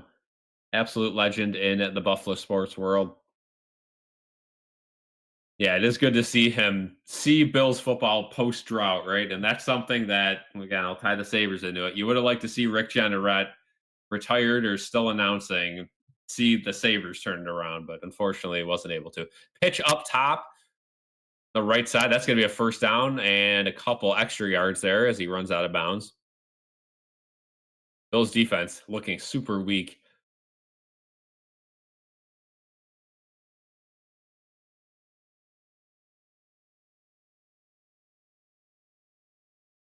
Very, very, very weak defensive showing so far, and same could be said about the offense.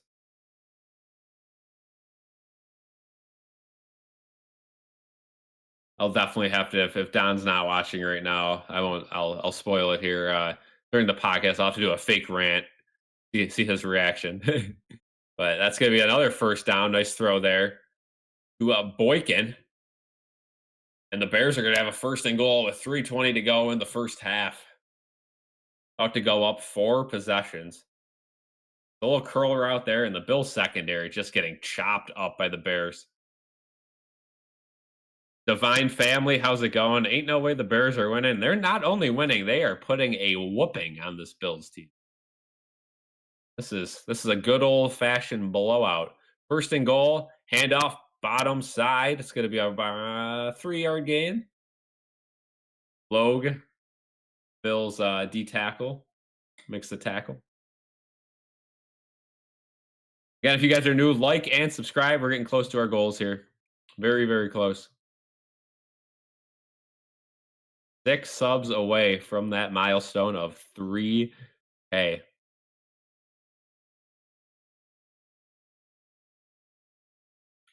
How's it going, Divine? And yeah, Victor, I completely agree. Injury free is the main goal. There's a run up the middle. He's getting some pushes, and he barrels it. I think he's going to be about an inch or two short. They do call him short, so we're going to have a 3rd and goal from the goal line.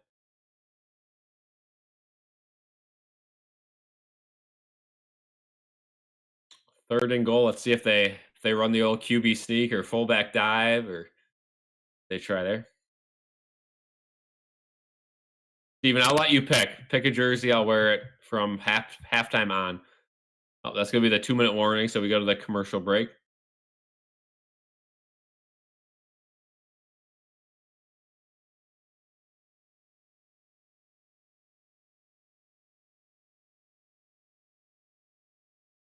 You can pick the jersey of choice in the chat, but we do have the 2-minute warning, so we're in a commercial break. When we return, the Bears will have about an inch to get their 4th touchdown of the first half. Golden one is a Jeff Skinner one.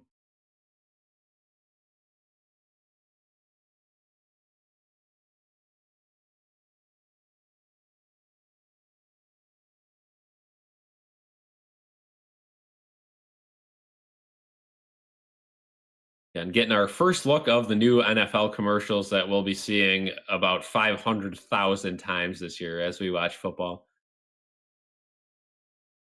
Not only the debut of some commercials, but also we'll see which commercials that they're pre-existing that they are going to rotate in.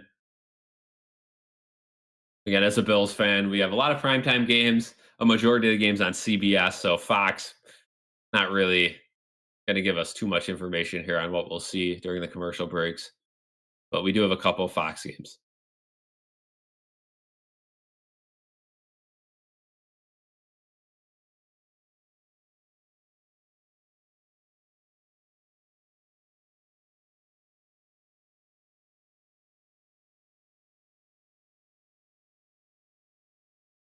Biggest NHL jersey size, I have no idea. Any newer ones? I think the newest one I have is the Darlene goat head, I believe.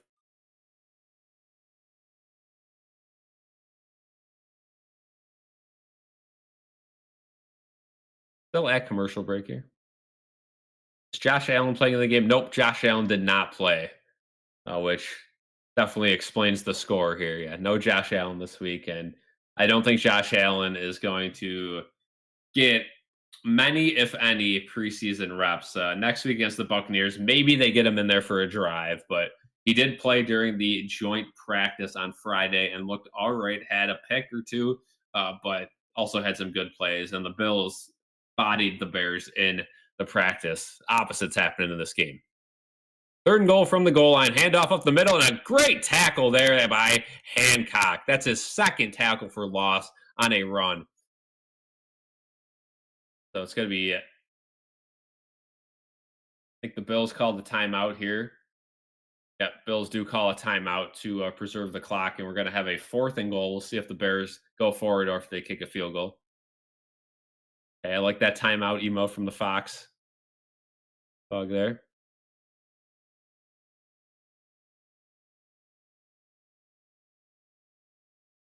Yep. Is Marvin good health? He seems like it when he has these appearances. I personally, I don't know, but he looks to be, I mean, as good a shape as a guy could be for his age. If they get him back out to the stadium. 4th and goal, they're going to go for it. Could be another handoff up the middle, and he's in. Ian Wheeler getting the touchdown for the Bears. 27-0.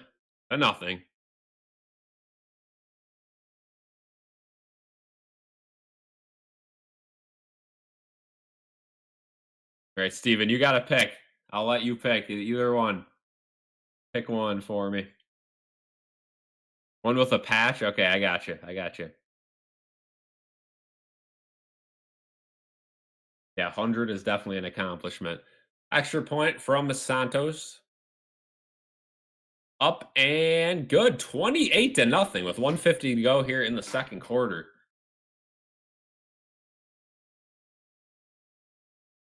The Mets just hit a home run. Mark Vientos, welcome back to relevancy. There we go. Love to see that. Yeah, I think all the Bills' luck over the last 20 years has gone to Marv.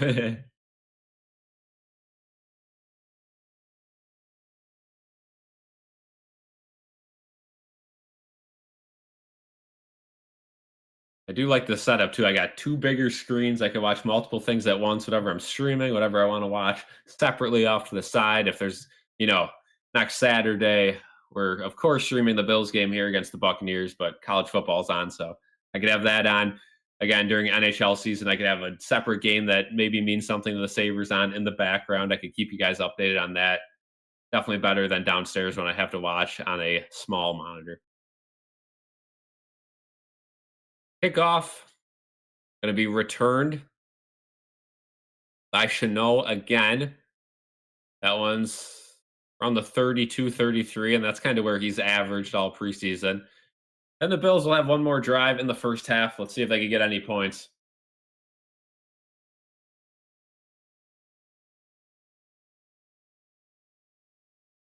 Again, thank you guys for joining up to 13 likes. Thank you guys. 6 subs away from 3K. If we don't get it tonight, I'm sure we'll get it sometime next week.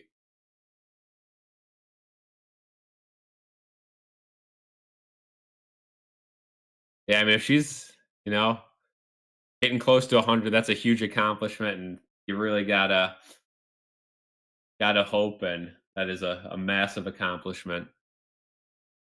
Mike White is going somewhat deep, and that one's caught by Wilkerson.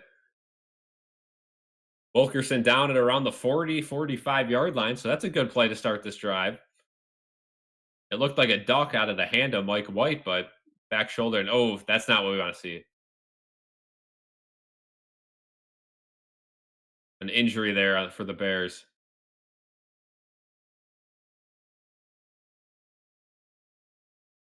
Let's see here. Oh, that's not good. That looks like an Achilles potentially backing up on the route with Wilkerson. And step down, left knee, leg, calf. Let's see. Hopefully that's not a serious injury, but again, anything regarding the knee or ankle is usually a bad sign. 8 years to go for 100. Well, I certainly hope that she is able to accomplish that goal. As we head to commercial break, hopefully that injury is not serious and fighting for a position there on the team. And again, at this point in the game, you just want no injuries.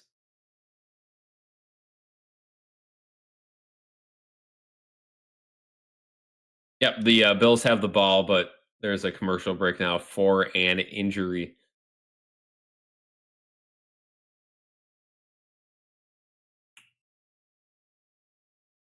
And Smith, number 32 for the Bears, was the injured player and fighting for a spot.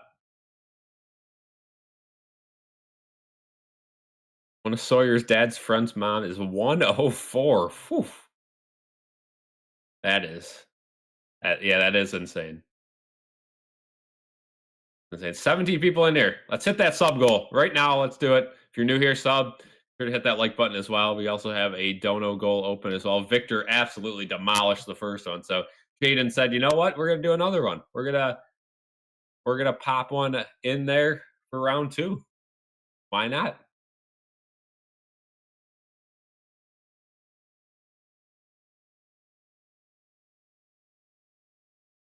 17 people in here. Thank you guys for joining the stream again. Preseason football. I know not a whole lot of people care about it, but getting me a little excited, just a little bit, even though the Bills are getting killed here and none of the starters played. Still excited, and college football less than a week away.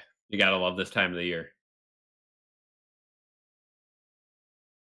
Personally, for me at least, one of the best times of the year. You got hockey and basketball looming, football about to get going, college football about to get going, MLB playoffs about to get going. Go time. If you like golf playoffs are coming up. If you like motorsports, F1 and NASCAR rounding out.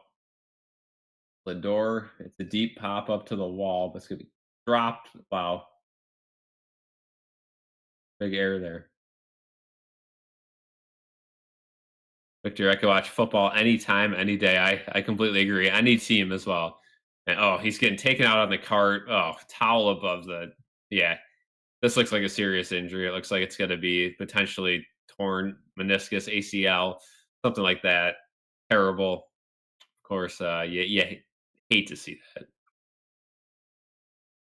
Season opener versus Minnesota for UB. Yeah, that's a big one. Scheffler won again today. Yeah, McIntyre was in first for the whole weekend, and Scheffler just there's the screenplay to Elijah Moore. Going to go for around 3 yards, but there is a flag. We'll see if that backs it up. Scotty Scheffler again just continues to dominate the sport of golf.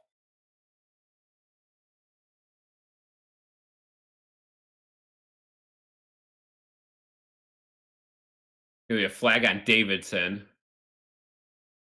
If it's face mask on Davidson. 15-yard penalty. That one's a tough one. Yep, injuries suck. And these tight ends are not doing themselves any favor. I've been disgusted, I think is a good word, with every tight end not named Kincaid and Knox so far throughout 3 halves of preseason football and camp. Back-to-back FedEx Cups for Scheffler. It's looking like it. So 1st and 25. Now let's see if the Bills try to air one deep. Why not, right? Let's see something here. Plenty of time to throw it, and they are going to go deep. Wide open is Elijah Moore, but it's overthrown. And Mike White was crushed after the play. I think it's going to be roughing the passer. The Bills are going to get that one. That yardage right back. Yep. Certainly a roughing the passer on Booker, maybe.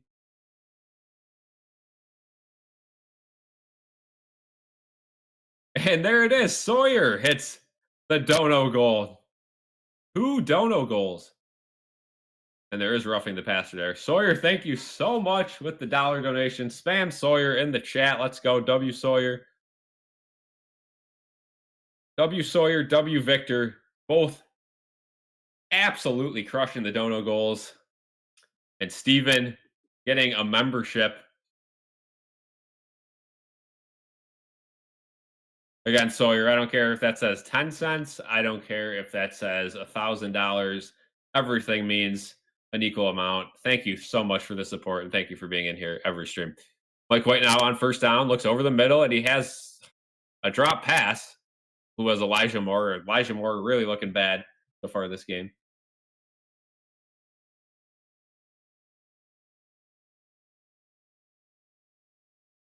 All right, Steven, will do.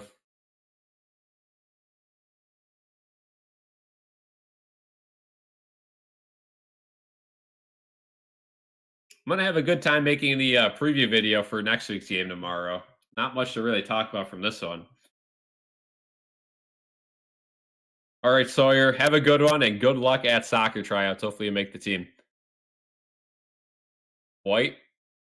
KJ Hamler along the sidelines. They're going to say he was out of bounds. So 3rd and 10 coming up with 1:16 to go in the first half.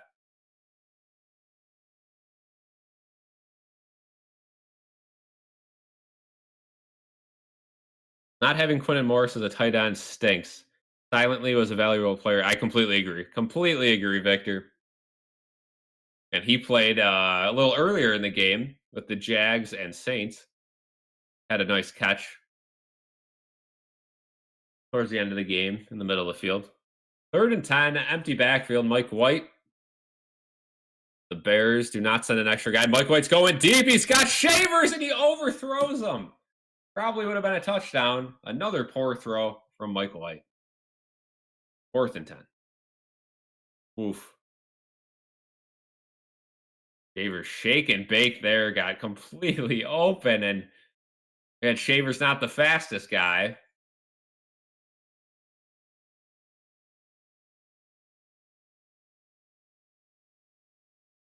Fantasy draft, we're going to put it back on the story and fill up that league. So I don't know when the draft is going to be, but Jaden will let you know. Probably the week before the season starts in case any injuries happen. So Robbins is going to punt it here on 4th and 10. Let's see if he could pin him deep. Punts it to the right side of the field, and it's going to go into the end zone. Not a good punt.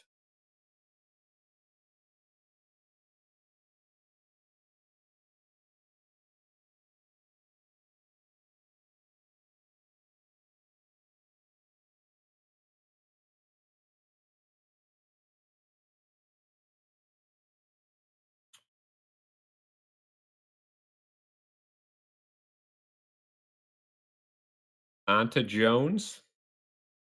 I don't know who that is, but how's it going? Listen to Blink 182. It's your new favorite band. I mean, I know their top songs, but I don't know any of their songs other than probably their like top three that are just on the radio mainstream. Bears got the ball from the 20, wide open receiver there, tackled by Joe Andreessen for a 15-yard gain. Could be Wilson, believe the tight end. The clock stops. I think the Bears may have called a timeout there. Yep, they used their second timeout of the half.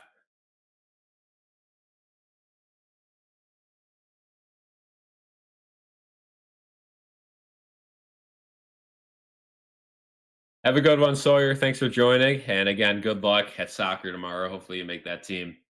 Getting into soccer recently too. Watch some Premier League today. Gonna watch a little more tomorrow. Okay, that's the sign you're getting older. You start watching and playing golf and soccer.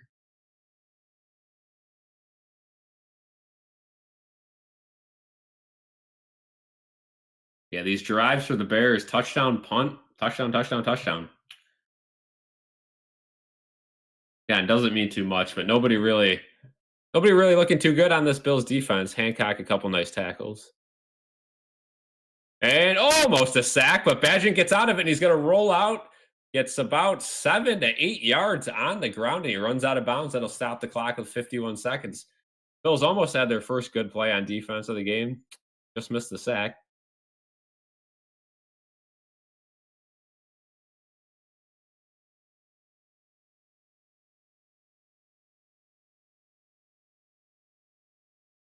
If you're a Bears fan, I mean, whether it be against the Bills starters or backups, you got to be excited about this game. I mean, your young guys are playing good. Your backups are playing good.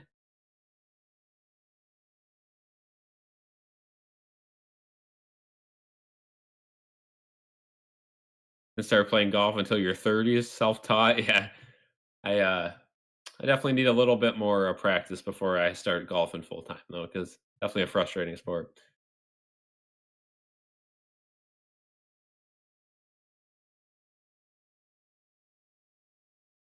Like I call it 2nd and 1 after that QB run.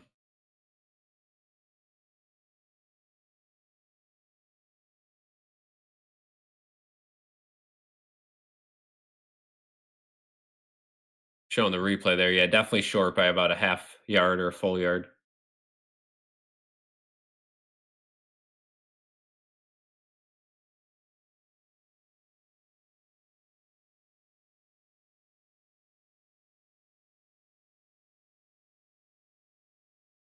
They'll send a little bit of pressure there, and there's no, not a sack. It's a wild throw. It's going to be incomplete.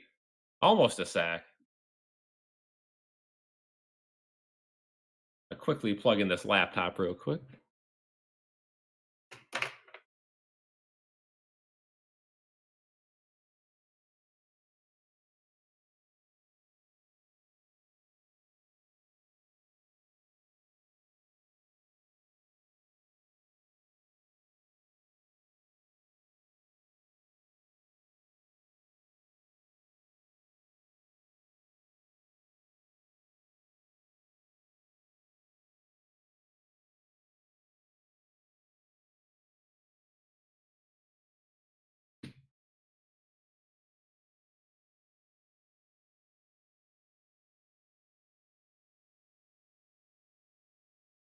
Bears now have a first down.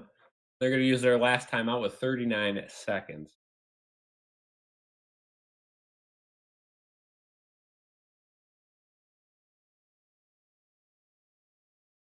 First and 10, 39 seconds to go in the half.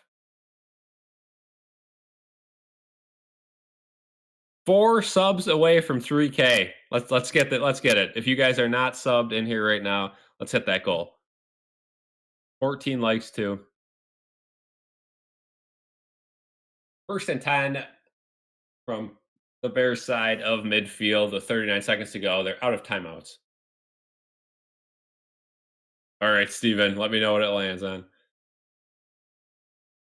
Imagine there is a flag, so it'll probably be brought back for holding, but it's going to be a 15, 20-yard run down the sidelines for the quarterback. But it's going to be holding, and it's going to be brought back. Luke Newman responsible for that hold.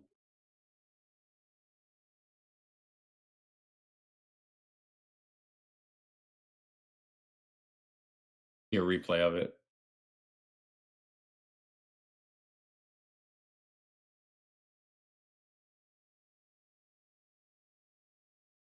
Yeah, definitely had a grab on the chest pad.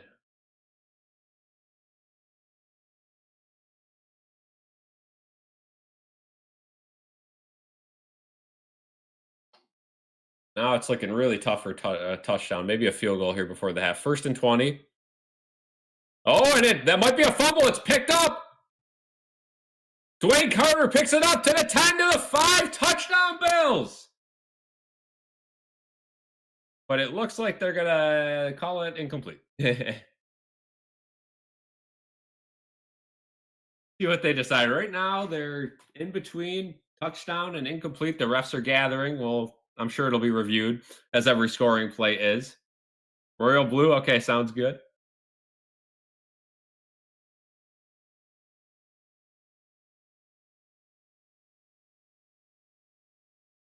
Yeah, I'm looking at the replay there.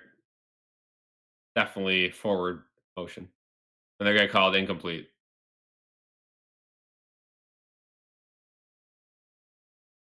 The giant Walker.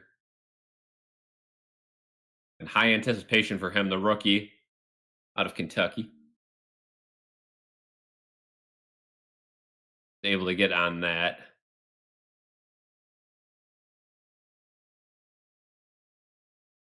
So it's going to be 2nd and 20 instead of a Bills touchdown. Dwayne Carter almost had a nice scoop and score.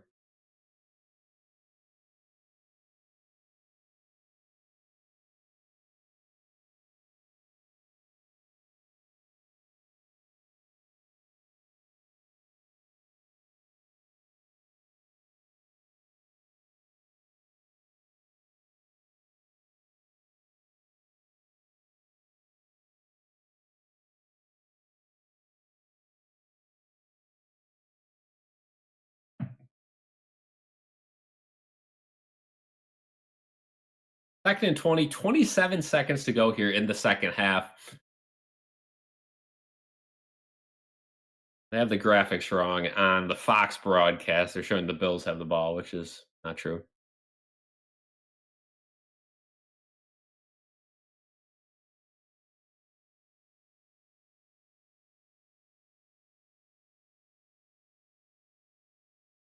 Second and 20 for the Bears.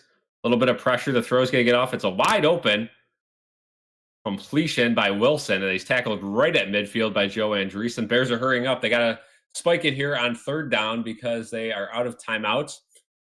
And there's the spike. 10 seconds to go. It's going to be a 4th and 7. Let's see what the Bears decide to do. It's been the preseason of long field goal attempts. See if Santos tries one again. Has a decent leg. I don't think he's going to be able to hit a 70-yarder.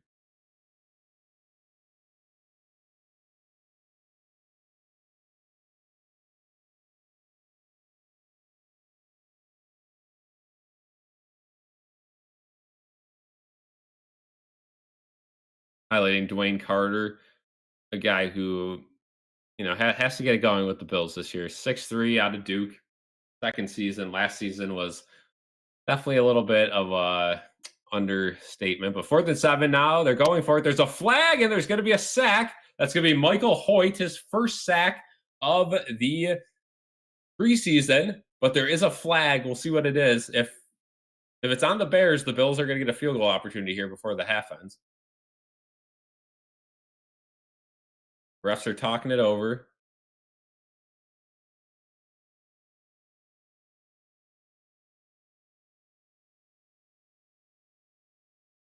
Refs are still talking this one over. Josh Allen looks about as ready to end this game as everyone else on that Bills sideline.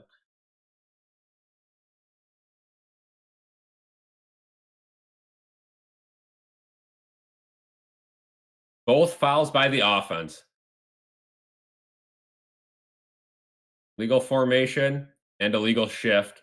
I'm sure both will be declined, which they are. So now the Bills will have the ball on the other side of midfield with 5 seconds to go. A big sack by Hoyt to potentially get them into field goal range.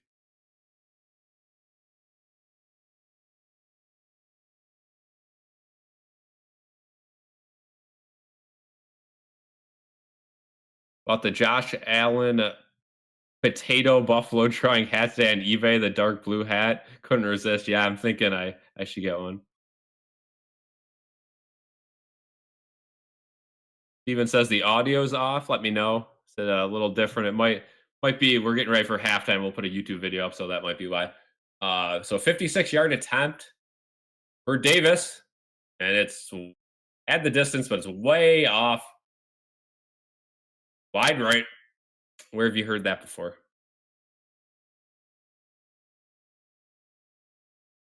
28 nothing. Halftime. All right. Well, 14 people in here. I'm going to go take my halftime break. Jaden's going to put a video on the screen for you guys to enjoy at halftime. I'll be back for the second half, though, so don't go anywhere. If you do go somewhere, be sure to return. Let's see if the Bills can get some points. Let's see if Money Mitch can return to Chicago and put some points on the board. I'll see you guys for the second half.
What's going on, guys? Welcome back to episode 5 of the Buffalo Talk Center podcast.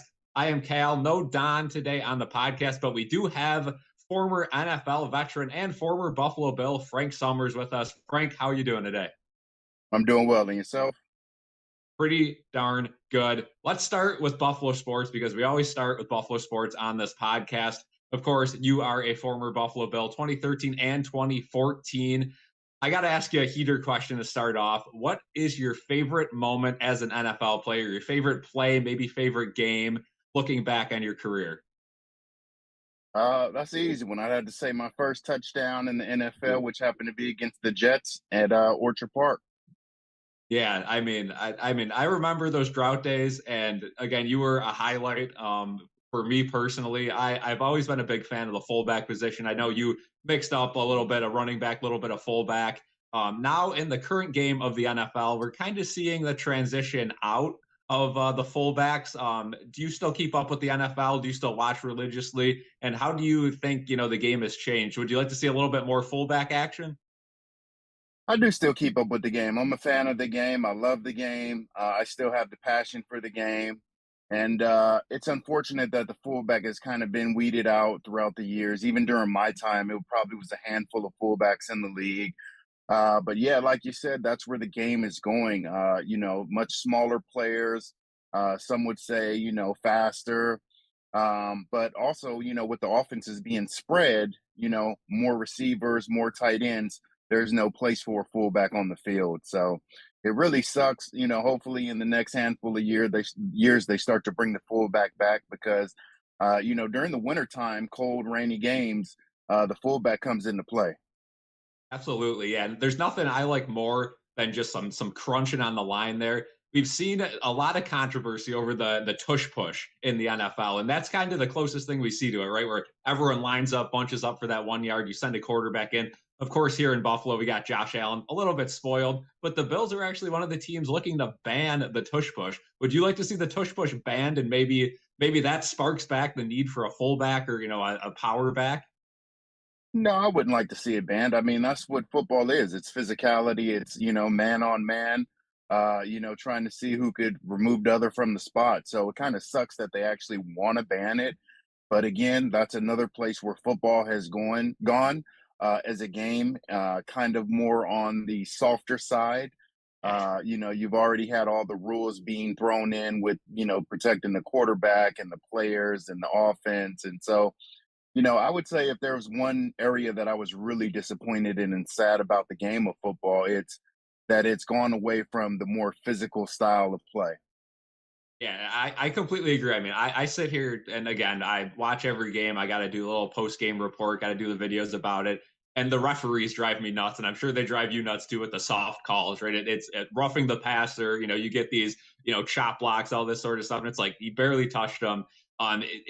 I truly do get upset with the direction of the game. And like you said, there's ebbs and flows, and the game kind of comes full circle. We saw an era of running, and now running backs, don't get paid that much. Hopefully, Saquon Barkley changed that narrative. Of course, winning the Yeah. Super Bowl with the Eagles.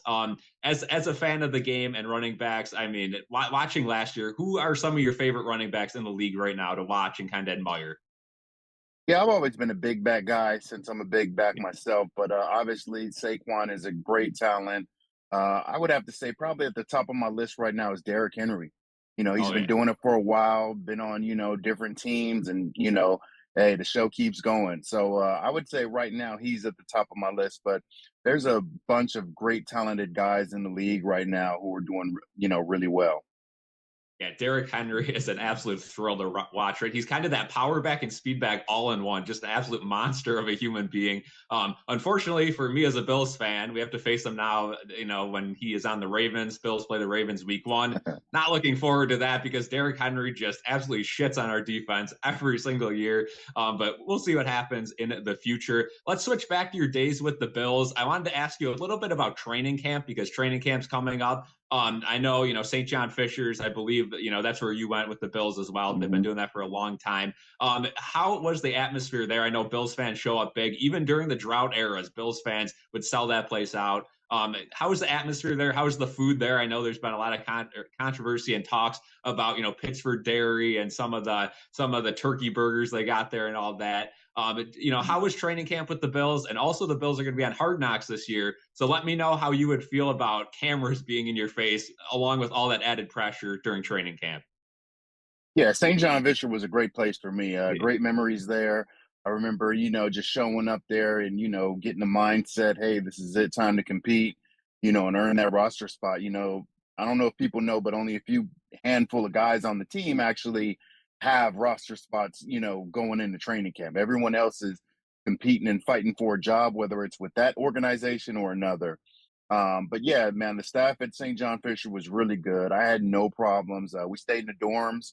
The accommodations were good enough for me. I mean, we were busy with meetings and practice and training room and, things like that. So I never had any problems there. I never heard any of, the guys have any problems there. So yeah, it was a great experience, good place for me to just mentally focus in and, do what I need to do. As far as Hard Knocks, man, it's a great opportunity for the guys to again, showcase their talents because if they don't make it with the Bills, they can show up for another organization. Again, I'm pretty sure, Hard Knocks will be on, the top guys, Josh Allen, the guys like that. So, for the other guys, won't be probably too much of a change. But yeah, great opportunity for the whole organization and individual players who, are able to showcase their talents if, needed, to try out for other teams. Yeah, and I mean the Bills the last couple years especially have just been super professional. Like I'm not even worried about Hard Knocks that much because I know a lot of fans have been, DMing our account and stuff. And, they're all worried. Oh, hopefully no one makes a fool out of us. Hopefully no one, has anger issues. Then you get these narratives, these rumors. But this team is professional from the top to bottom. They've been a winning team. And I'm pretty excited to see, we got a lot of goofballs on this team as well. Deion Dawkins being one of those guys who I'm just like super excited to see. One more thing about the Bills, James Cook is not holding out, but he wants a new contract and may not play this year. Again, it's been, kind of a battle all offseason. How much have you watched James Cook? And in your opinion, should the Bills pay James Cook a big contract, or should they kind of keep doing the same thing they've been doing where they draft a new rookie running back, let him play a couple years, and then move on to a new young guy? Yeah, I'm biased as a player and a running back, former running back. I would love to see the guys get paid, and I would love to see the organizations take care of the guys who, put out and put on for them. But at the end of the day, it's a business, and I think after a while, as a player, you understand the business side of things. It really sucks. So hopefully, they can come to an agreement on somewhere in the middle because he is a great talent as well. He's done great things for them, not only running but passing. He's been a safety net for Josh Allen, over the handful of past years. So, hopefully, they can come to an agreement and this thing could, get done, and they could worry about winning games. I'm right on board with you. If they can meet in the middle, again, last year in that game against the Chiefs in the playoffs, that play Cook made, extending through the end zone, that's going to be a forgotten play because the Bills don't win the game yet again against the Chiefs. But that was, one of my favorite plays this season. I want to bring up something that you are working on right now. Like you said, it's a very stressful time, going to training camps. Again, you were drafted by Pittsburgh, spent some time with the Chargers, then with Buffalo, bounced around a little bit, very stressful in training camp. You are starting a new movement, starting a new kind of mentorship group. If you want to expand on that a little bit and, how that can help out, and raise awareness for men's health.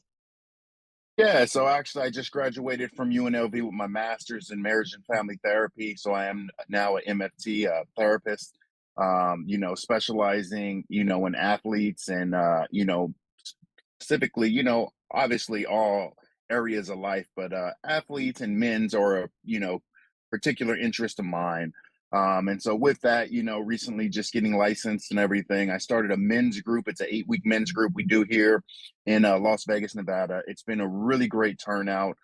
We meet once a week for about an hour and a half. Actually, last week we ended up going closer to 2 hours just because the conversation and dialogue was so good. But yeah, I just want to be able to give back and help out in any way that I can. Obviously, having the life experiences is one thing, but now having, the knowledge and the education behind it helps take to an even further level. So, yeah, for anyone who wants to reach out to me, feel free to. I do Zoom as well as in person. I assume not a lot of people in here are probably living in Vegas, though. But yeah, reach out to me with any questions or concerns, and we can go from there. But yeah, man, men's mental health for me has been a huge thing. Obviously, being a former NFL player, a lot of guys struggling with transitioning into life after football. I've seen it. I've actually dealt with it. And so, just being able to approach that area and tackle that area and help others really has been a warm spot in my life for me. So I'm very excited about this new journey and chapter in my life. And I really look forward to it. First things first, congratulations on graduating and getting that degree. Again, as someone who's in college, we're close, but still working on it. And men's health is one of the most overlooked things, I would say, in, just life right now. Again, athletes going through life, trying to find, kind of that second life, right? And we talk to a lot of former players, and it's always kind of like, okay, now I have a whole second life and I got to figure out what's going on. And especially guys who, played a while ago when the salaries weren't exactly what they are now. In Buffalo, we have a professional lacrosse team, the Bandits, too. They don't get paid a whole lot of money, but, their bodies are absolutely tormented, kind of similar to how they would be in the NFL. Similar stuff there where you kind of got to find a second life after it. And it is really hard. Mm-hmm. Again, with the brain injuries, too. I know you said the game softened up a little bit. All right. See with the helmets. I know there's been some talk about maybe mandating the Guardian cap in the future. Are you not a fan of that because you like the heavy hitting, or do you kind of think that's necessary because of all the brain injuries? Second half. Yeah, I have no experience with the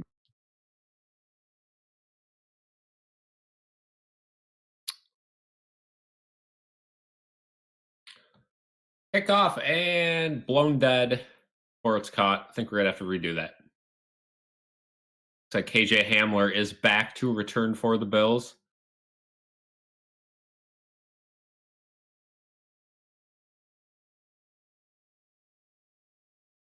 All right, guys, 4 subs away, 15 likes. You love to see it. Got the Sabres jersey on, of course. Quick spin. There they see. Say JJ Paterka jersey. Best luck in Utah.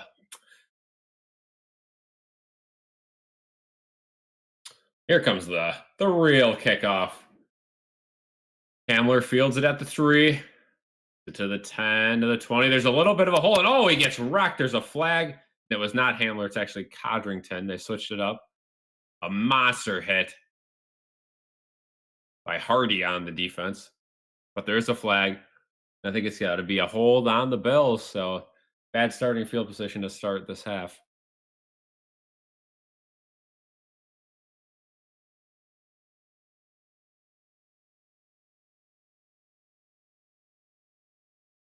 Refs are discussing. It is going to be holding.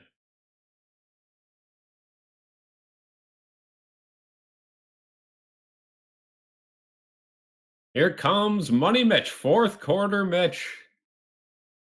Oh boy, his return to Chicago. Mitch Trubisky. Only down by 28. Can Mitch Trubisky complete the comeback?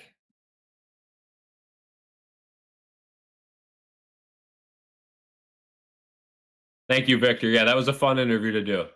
Frank's a great guy. First play is a handoff to Frank Gore Jr. He gets free. That's going to be a 12-yard gain. A much better start to this half than the last.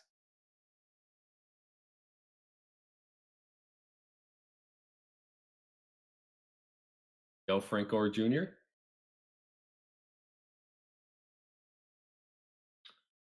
Jersey's actually pretty nice. It's got a little chilly here in Western New York for the first time all summer.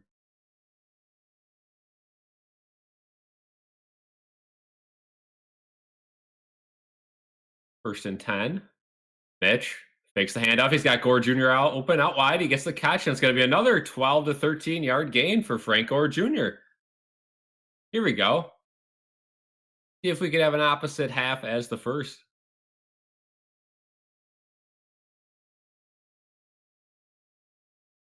I think it's dropping into the 50s this week at night. Still in, high 70s, mid 80s during the day, but the nights are starting to get a little chilly here in August. Mr. Trubisky, they're going to give Gore 13 yards on that completion. Going to hand it off to him. That one's going to be not as good, about a 2-yard gain and a flag that'll probably end up sending them back.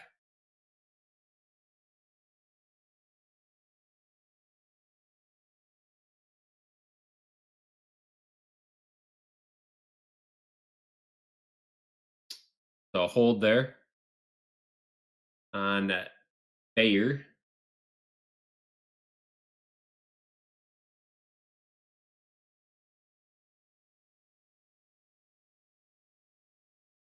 Pam Oliver reporting that Sean McDermott said, not good fundies, not good fundamentals in the first half. Take a look at the score, and you probably could assume that one, but again, they have a lot of backups. So first and 20 now. Mitch Trubisky takes the snap, fakes the handoff. Looking deep. He's going to go relatively deep. He's got Wilkerson. Nice completion there, and a good downfield blocking by Davidson. It's going to be a first down and more, but there's a flag. Oh. He gets almost all the way to the 35, but there is a flag. They get called offensive PI on Davidson.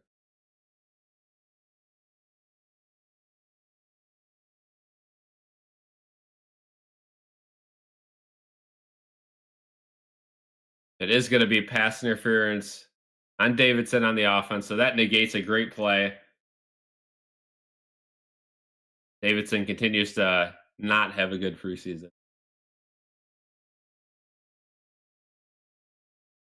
Yes, Steven, go ahead. Ask some trivia in the chat. I'll let the chat answer it first. And if the chat can't get it, I'll try to answer. Go right ahead. Be my guest. The Bills all the way back at their own 25 now. Third or first and 30. Oof. Mitch. Nice curl route there from Shavers, about 6 or 7 yards.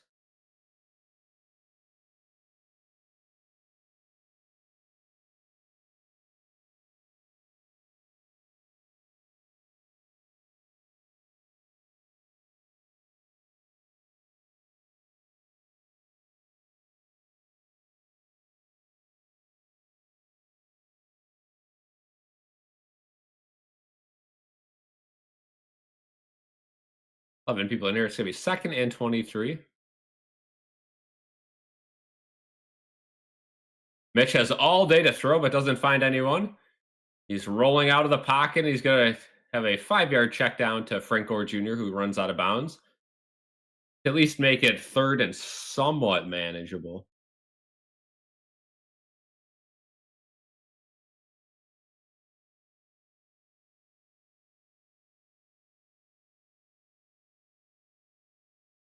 Legal use of hands. Going to be the old push down there. Kind of. I just put your hand out like a high five almost. 3rd and 18. Mitch. Got all day to throw. He's going really deep, and it is dropped by Shavers, but pass interference, and that one's going to go against the defense. That'll be an auto first spot foul. Good job by Shavers there to draw the pass interference.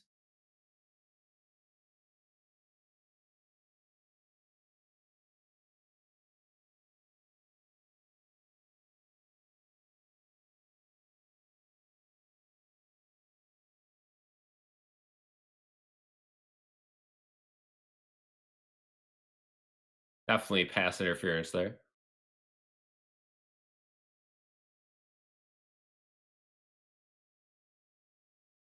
I think it's the behind the back there. Knowledgeable receiver downfield. Wilkerson in motion, 1st and 10. It's going to be a pitch play to Gore. Gore slips a tackle, slips another one, and he's going to end up turning a negative 2-yard play into a positive 3-yard play.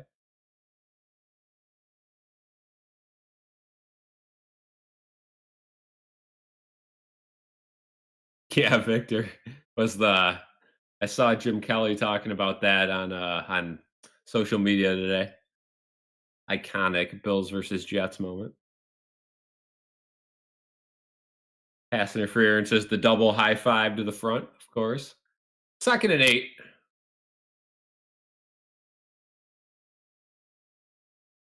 Mitch. Bears send an extra guy. That leaves Frank Gore open, but it's batted down at the line of scrimmage. It'll be 3rd and 8.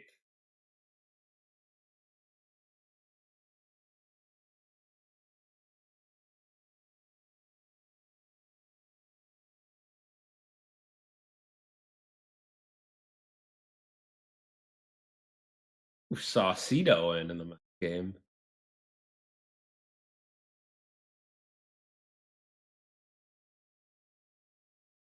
Here comes the 3rd and 8 for the Bills. Trying to at least get in field goal position here, although they'll probably go for it on 4th down the remainder of the game. Mitch, another blitz. That one he picked up late and he throws it away. Gonna be 4th and 8.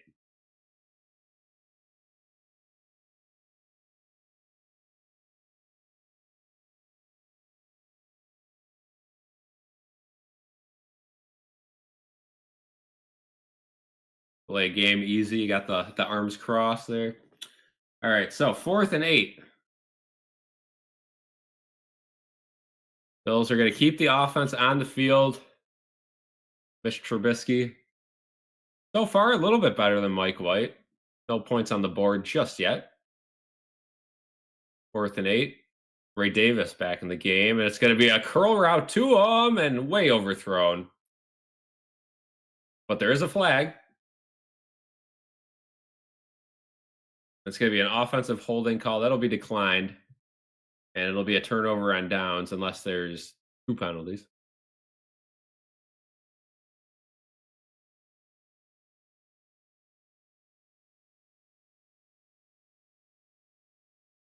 actually going to be a face mask on the offense.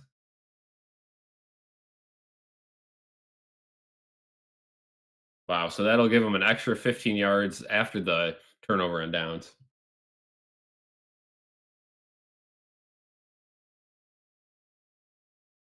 So we'll have an interview with Caleb Williams when we come back from break. We'll see what the Bears do. Let's see who they put in at quarterback to start the second half.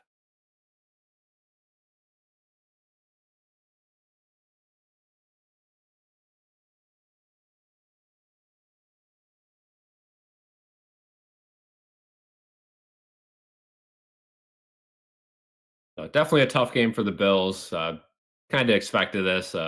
Definitely knew this could have been a blowout with the chance of them not playing anyone after the joint practice, and that's what they went with. But better to avoid injuries than to win a preseason game.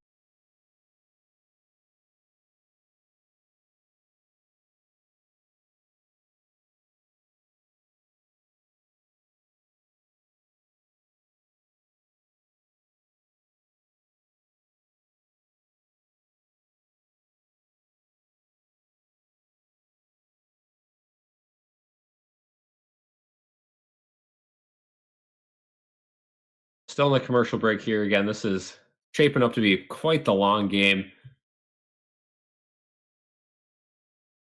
See if the Bears start running the clock a little bit, up by 28.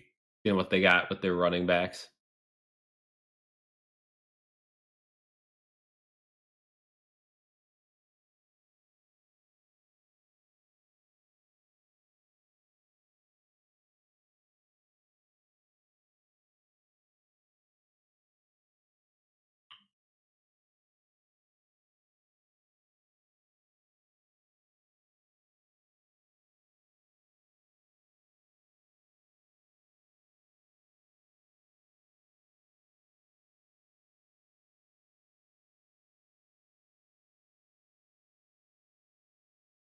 So still a commercial break here.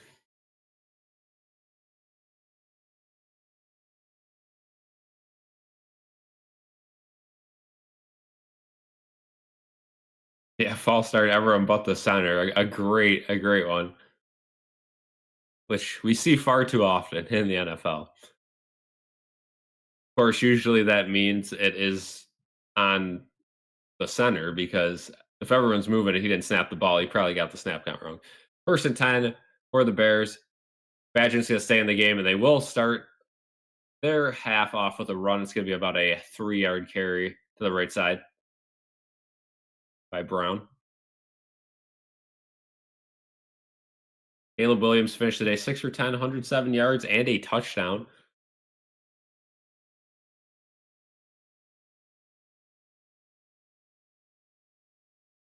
See if this Bills defense can get that turnover that I was hoping for. 2nd and 8. Going to be a throw. Open receiver and solid tackle there in the middle of the field. Uh-oh. There's a flag, and I think Hancock made the tackle. He's down, banged up.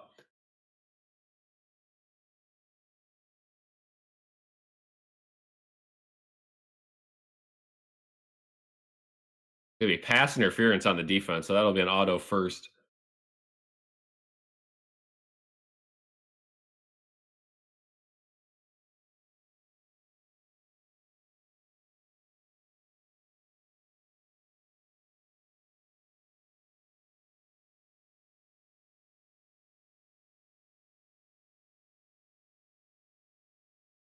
We have the injury there, and they're not showing it on the TV here, so I don't know for sure. An update.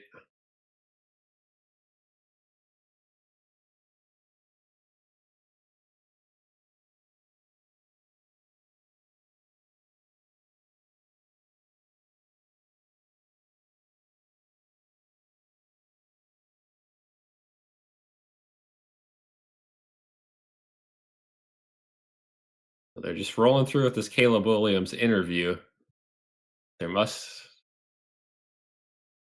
be a somewhat serious injury if they're not cutting back to the game yet. Not good news.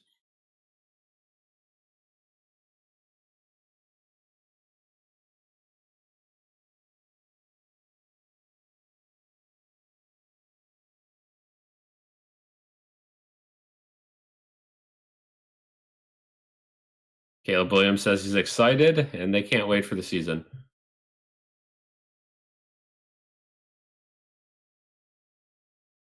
So Jordan Hancock able to walk off under his own power. That's a good sign.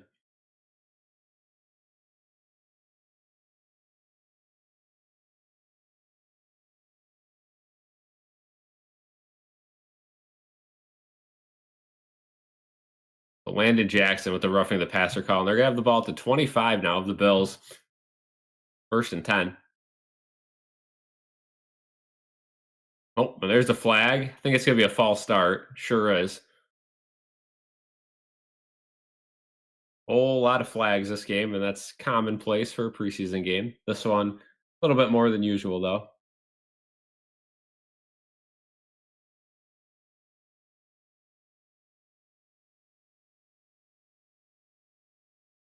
Yeah, got to get at least one score.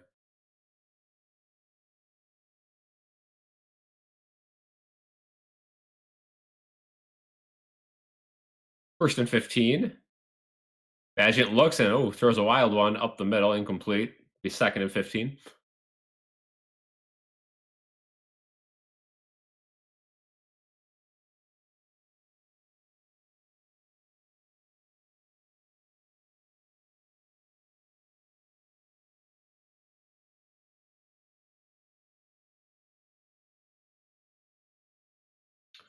Second and 15.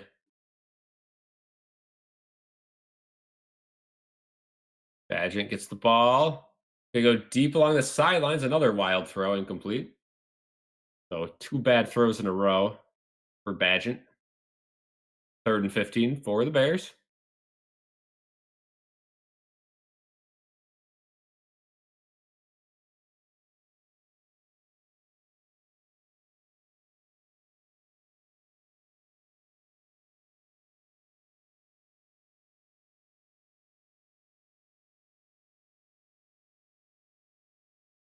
Yeah, Ed Hockley. True stud. Bills get some pressure. It's going to be a catch by Wilson, but it's going to be short of the 1st down, so we'll probably see a field goal attempt here. 4th and 7. Are they going to keep the offense on the field? Nope, field goal. Okay.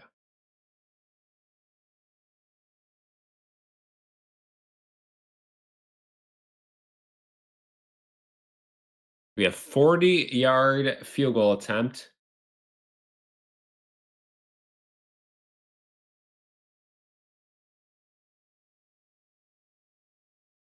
Snap, hold, kick up, and good. 31-0. Chicago Bears.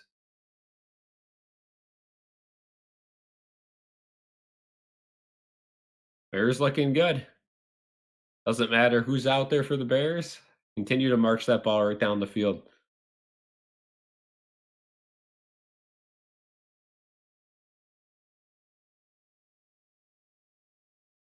We head to commercial break. Yeah, hopefully the Bills can get at least a point in this game. Give me something to talk about in the preview for next week.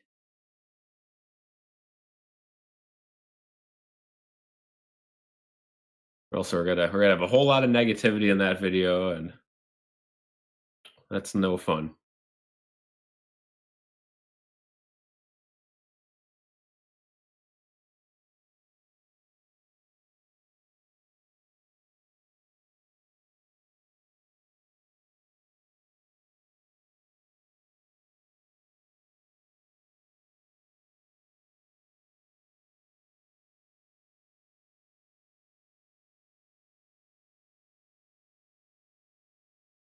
Yeah, certainly an uninspiring game, but nobody of notice is really playing, so I'm not gonna get too worried about it.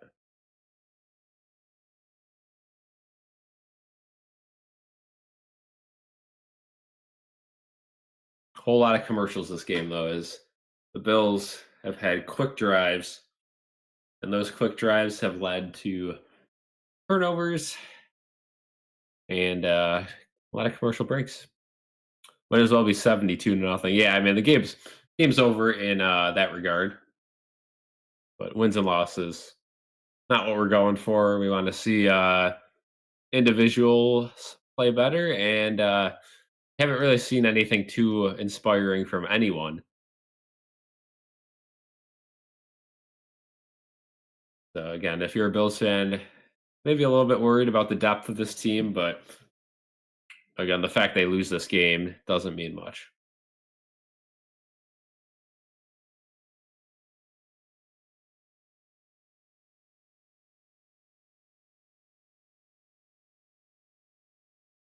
All right, Steven, what's your question? What's your question? See what you got.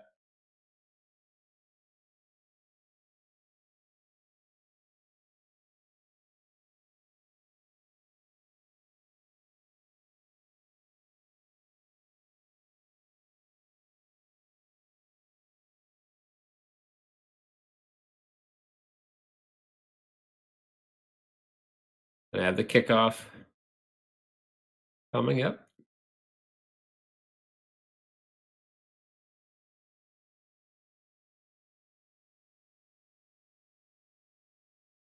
Kick is up.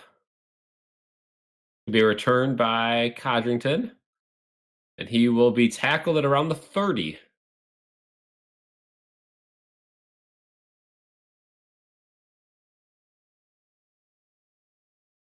Brandon Bean joining the broadcast booth. And Steven, I just did. There you go.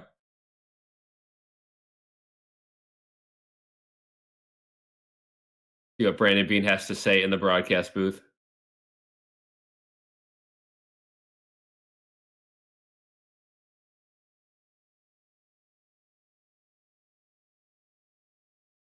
Mitch has time. He's going to go deep and overthrows his intended receiver of LaVisca Chenault.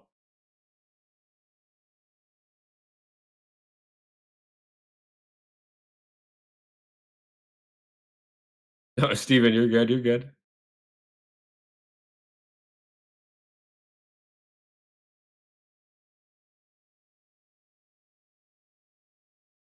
So Brandon Bean talking about James Cook kind of getting that deal done and being able to move forward.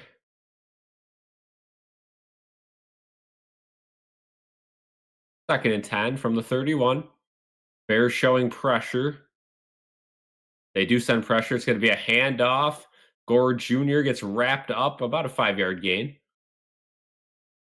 Solid job to avoid the first tackle. We'll head to a third down.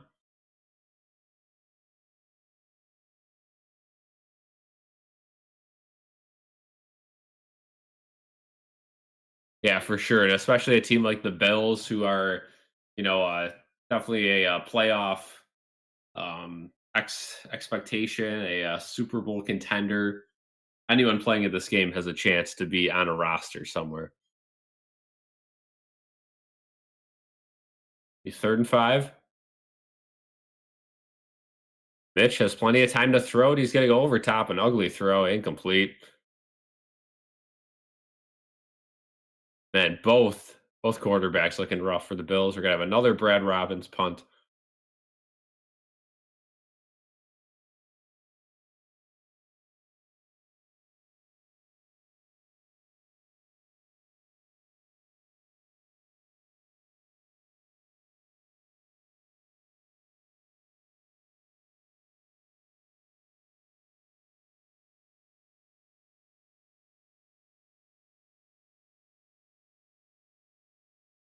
Robbins' punt is a deep one. It's caught at the 5. It's going to be returned.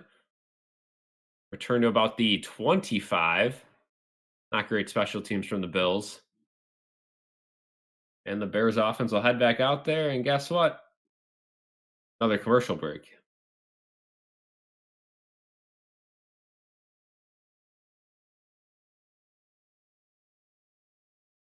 $7:23 to go in the third. Commercial break.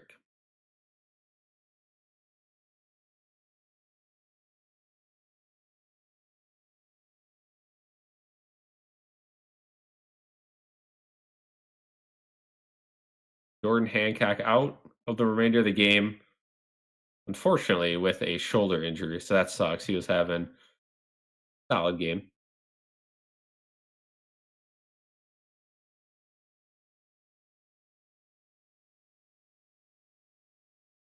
3 subs away from 3K. Let's get it by the end of the day. We're getting there. Thank you, guys. Yeah, so many commercials. Steven, no, not that flexible. Can't do that one. But yeah, so many commercials.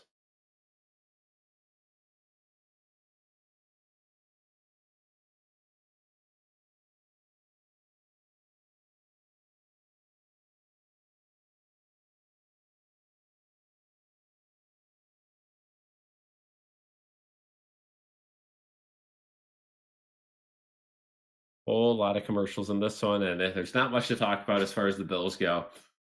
Just a complete blank, kind of forget about it game.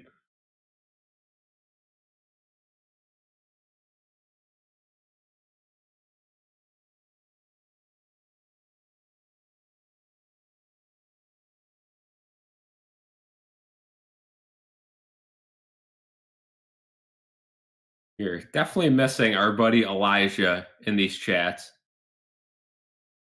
If anyone knows where Elijah's went, please let me know. Elijah, the Pepsi sponsored individual. Maybe he'll be back for the Sabres streams. But it'll be a great day when Elijah comes back in the chat. Brandon Bean back in the broadcast booth, so I'll relay any important stuff he says.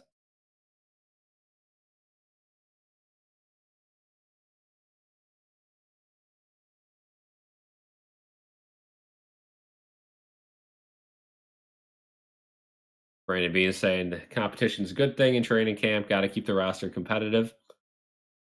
1st and 10 for the Bears. A run play goes for about 4 or 5 yards push forward. That's what we like to see, these run plays. Let's get that clock moving.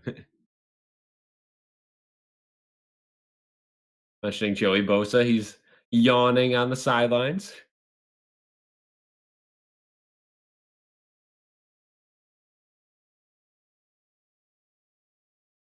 Second and 6.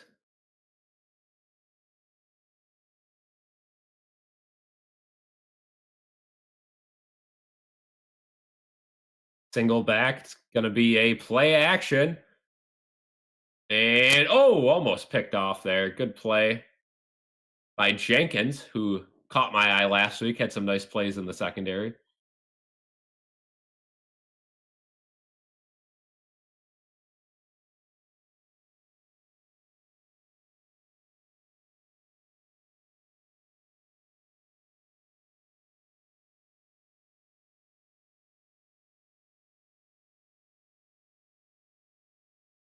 I don't know why they started this game at 8 o'clock. That's a rough one. But 3rd and 6 for the Bears. Bills send an extra guy. Nobody gets home. Still nobody open, though. And the throw is going to go towards the sideline. A good hit there. Couldn't tell who that was, but a good hit to pass. To break up the pass. It's going to be 4th down. Bills will get the ball right back. Good defensive possession.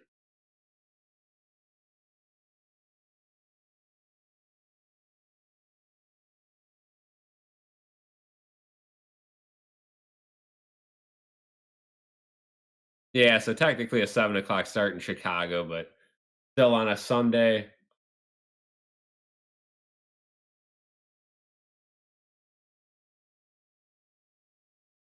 Tough start, but yeah, I mean, if you're in Chicago, it's not late at all, so that hour helps. The punt is a good one, fielded at around the 10. Codrington going to take it to around the 25, and that's where he will be wrapped up by a plethora of Bears players. And with 6:18 to go in the third, we had to commercial yet again.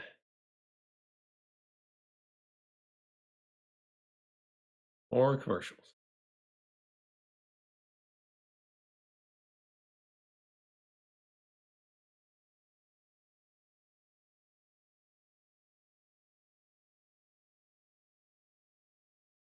Going to any Sabres games? Yeah, we'll see. I mean, there are a good amount of games that Donald will be streaming, so some of those ones I'll probably look to go to. Again, depending on how they play. If they if they are as expected, I might not go to a whole lot. But if they exceed expectations, I might go to a few.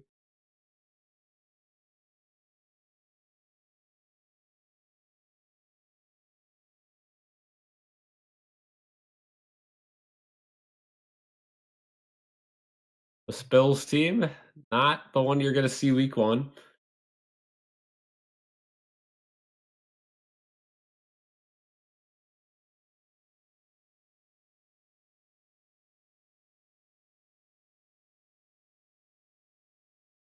We are 3 subs away from 3K. Let's get it.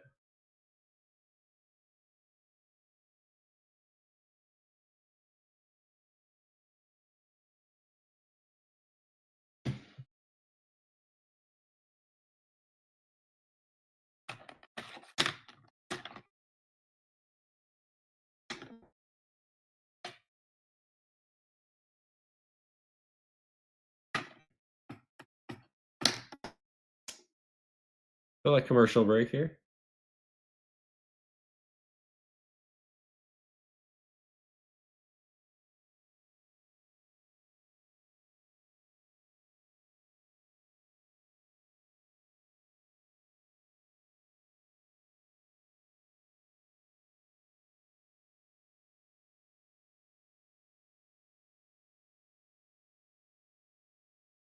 If the Bills can get some points here in the rest of this game.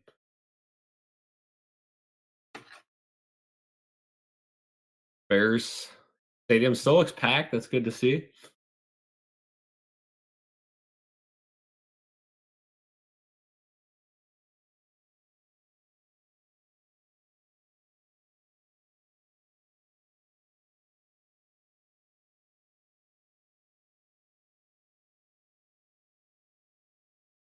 KJ Hamler on the end around. Oh, and he's still up. Slips a tackle. That's going to be around a 15-yard gain.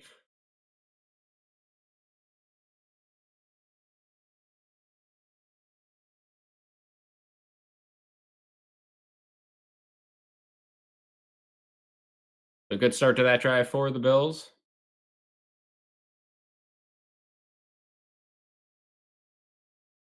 Brandon Bean saying they're excited for the new stadium.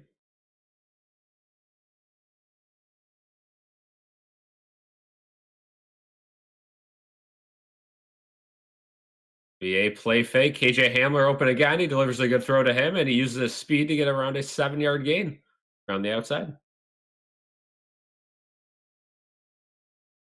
They're showing the new stadium on the broadcast. Again, great stadium.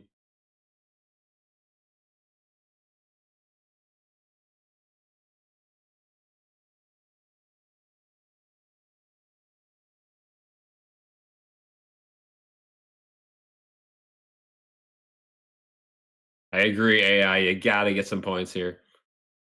2nd and 3, handoff to Frank Gore Jr. He stumbles across midfield. That'll be a first down.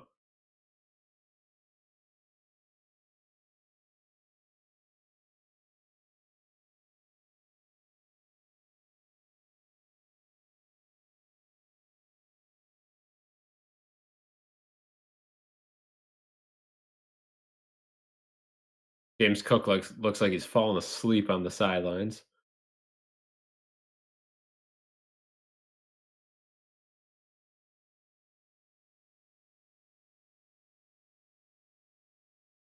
First and 10 from midfield. Mitch Trubisky. Bears send some pressure. He throws it out wide. That's a wild throw. Incomplete.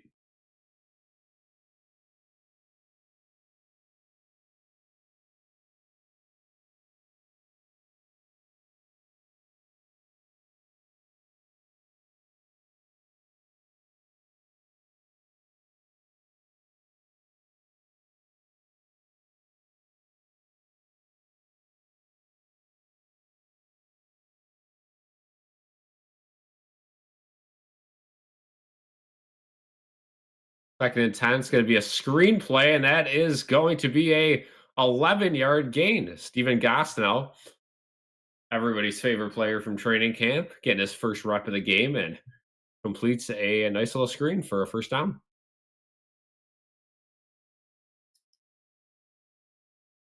And still 3 subs away. Let's try to get to 3K by the end of the night. That would be big.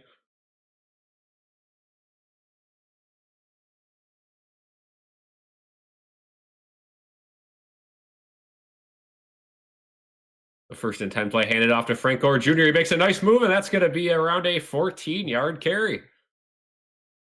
Frank Gore Jr. continues to impress in his preseason action.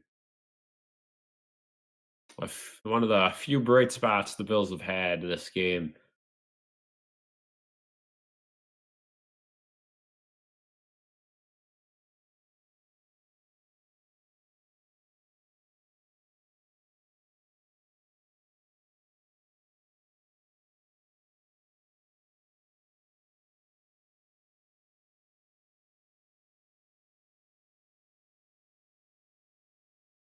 First and 10 from the 26. Play fake.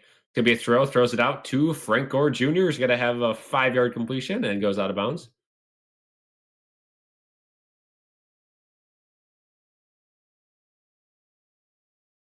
Brandon Bean talking about turning in his phone at Josh Allen's wedding.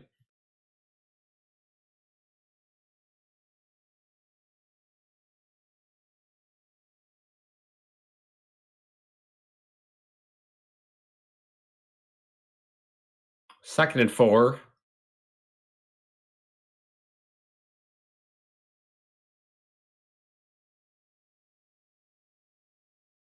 Matt Mitch over the middle finds a wide open Gore Jr. and the fumble, ball's out, and the Bears get it.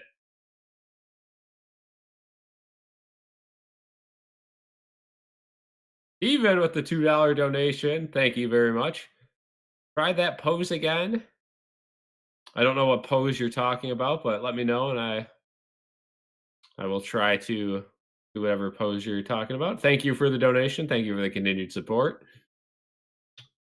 And yeah, that's certainly a fumble.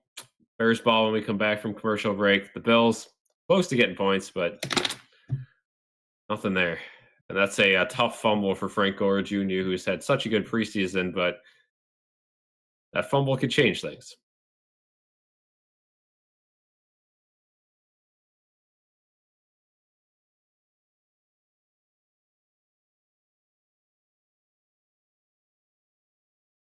Yeah, like this. I don't know. Like the clickbait thumbnail pose.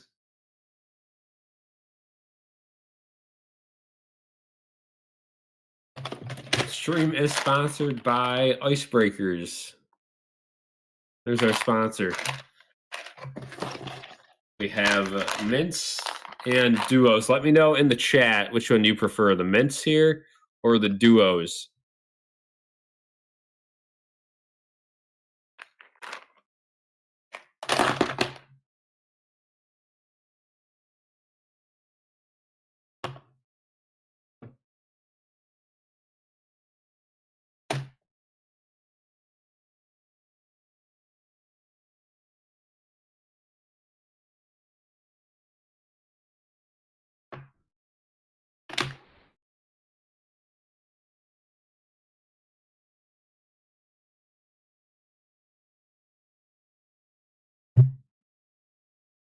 Still at commercial.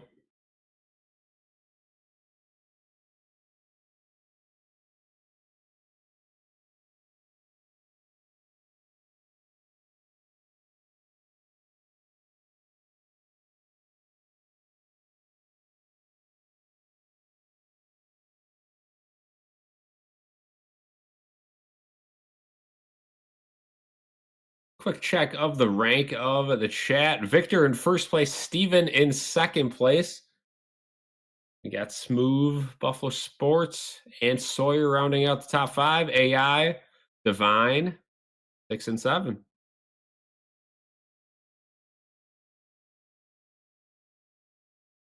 Have a new quarterback in there for the Bears. It's going to be Reed.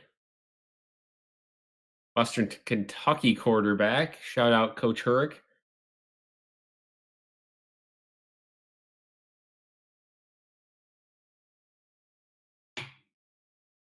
First and 10 from the 14.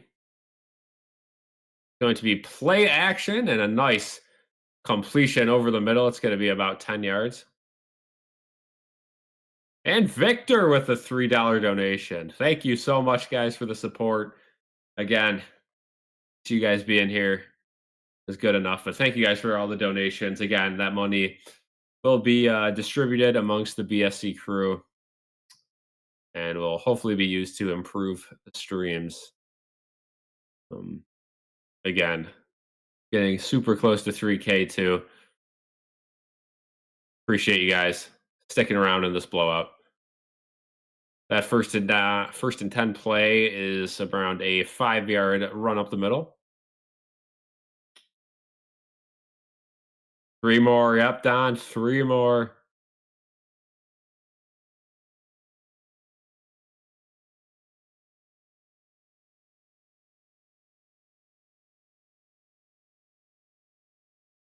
Victor Dubs, Steven Dub, Sawyer Dubs in the chat as well. Thank you guys.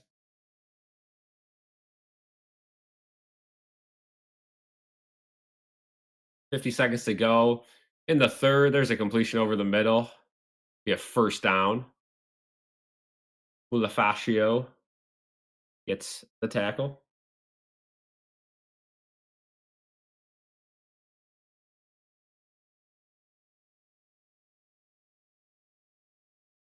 As the Mets somehow are finding a way to struggle to put this game away.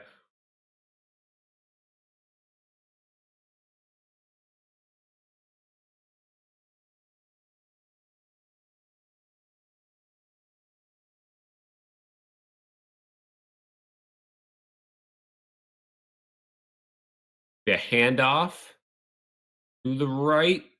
It'll be out to the edge, and it's going to be a gain of maybe 1 by Wheeler. And that'll be the end of the third. 1 more quarter to play in a blowout preseason game. And there it is. The New York Metropolitans beat the Seattle Mariners 7-3. Back a game and a half in a playoff spot.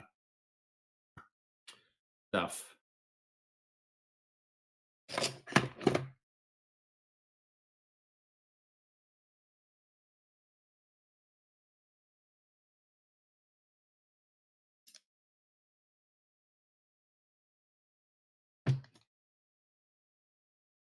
All right. First person to say a sports logo in the chat, I will draw on one of these Post-it notes. So first person to say a sports team, I'll draw their logo on this. Let's see how well I can do. As we are in this commercial break, in this absolute long one.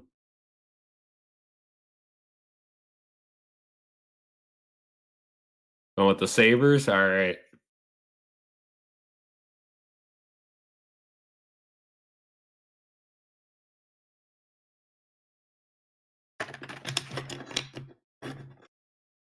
See what I can do here.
There's our Sabres logo as we return back.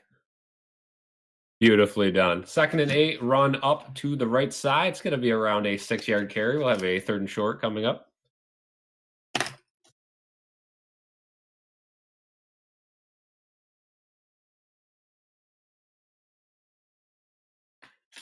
Don says Arizona Coyotes will do that next commercial break on the flip side of Sticky Note. Yeah, definitely a 10 out of 10 drawing. I know my second choice in life was to go to art school, obviously, because quite the artist. All right, anyway, 3rd and 2. Handoff up the middle. It's going to be a first down and more, about a 10-yard carry. That'll keep the clock going. That's good news.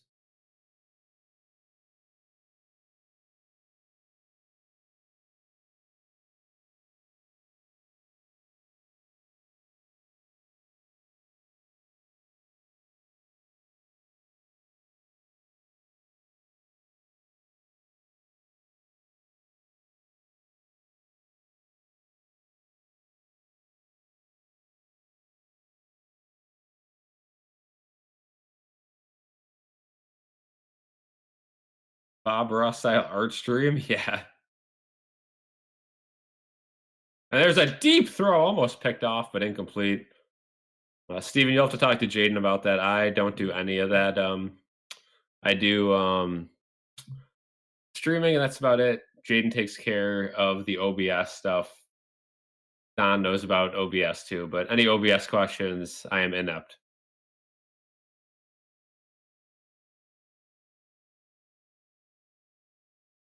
$13 people in here, 14 people in here.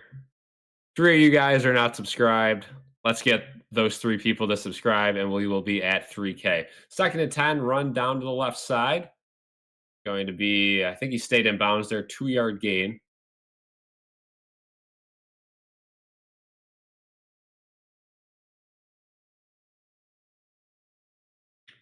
Yeah, we're just testing stuff out for the preseason in the new room. I don't know what angle I want to have it yet. I don't know what's the most efficient way. Some streams will have props in the background. I'll be further away. Some streams I'll be close up like this.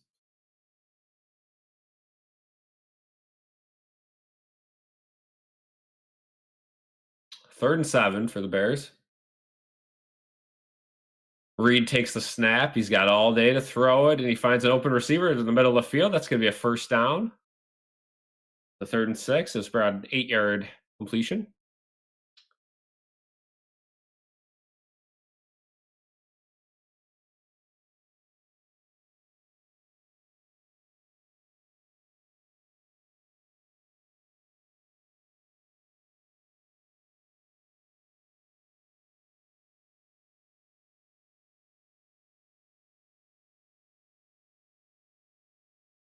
First and 10 now from the 30.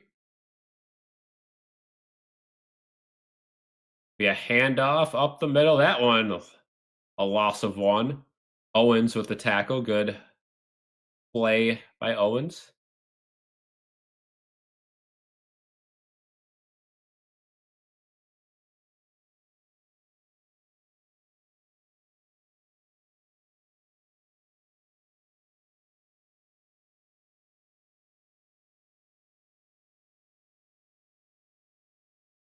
I see we got a plethora of DMs on the Instagram. If you guys don't follow our Instagram, follow Buffalo SportsCenter on Instagram. A whole lot of DMs on the Instagram saying we are doomed this year because our third stringers could not beat the Bears starters. About what you'd expect. There is a good completion there, a 13-yard gain, and the Bears continue to march the ball right down the field on this Bills defense. Again, not a single starter on defense played today. I don't think so. Don't overreact, but not a good look for the backups. Yeah, Victor, welcome back. You did not miss much. Yeah, not gonna touch the camera today.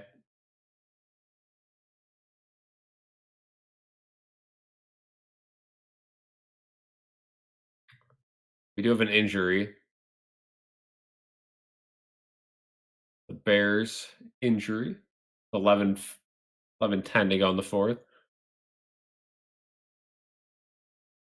Yeah, can't be changing the camera angle midstream.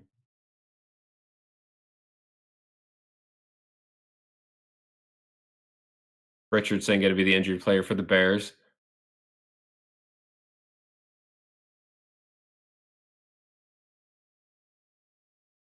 The Bears' early schedule here: Week 1 versus the Vikings, 2 versus the Lions, 3 versus the Cowboys, Week 4 against the Raiders. That could probably best case scenario for them be 3-1 or 2-2. Very easily 1-3 or 0-4 for the Bears.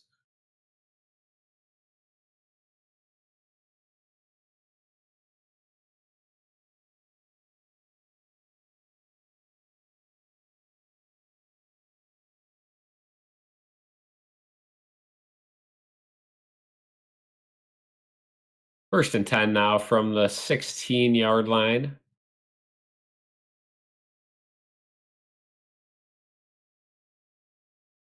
Handoff up the middle. Going to be a gain of around 3. I think the Bills will be fine as they have Allen as the difference maker.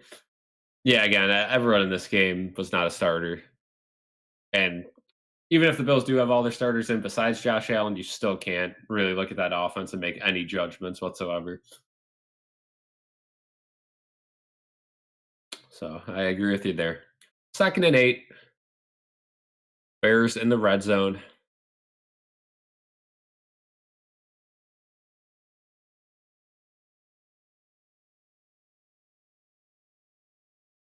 Reed looks. Oh, and he spikes it in the ground. It's going to be a fumble, but he picked it up and he gets around a 4-yard gain as he runs out of bounds. I don't know if I've ever seen anything like that. Are they going to call it incomplete?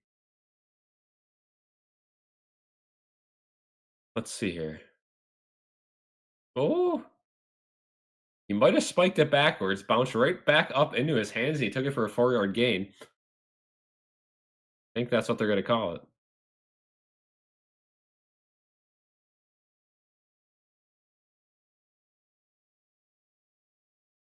Yeah, I got to get some points here, right? Still got time. Oh, jeez. Sean McDermott is challenging the play, saying that it was an incomplete pass and not a fumble recovery. So we'll take a look.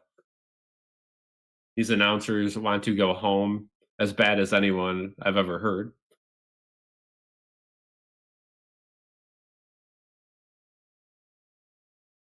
Jennifer, thank you for joining. I appreciate the kind words. And yeah, we'll be live with all Buffalo sports games this year. And yeah, you missed you didn't miss much if you're a Bills fan. You missed a lot if you're a Bears fan, but either way, it's preseason. Thank you for joining though. And thank you for subbing. I appreciate it.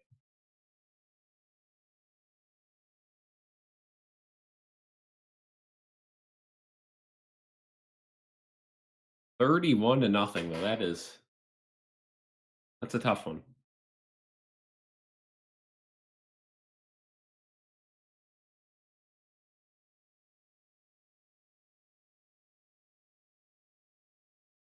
Yeah, these announcers definitely want to get this game over with, especially it being a preseason game. I don't blame them. 14 people in here. Let's get to 3K subs. Let's do it.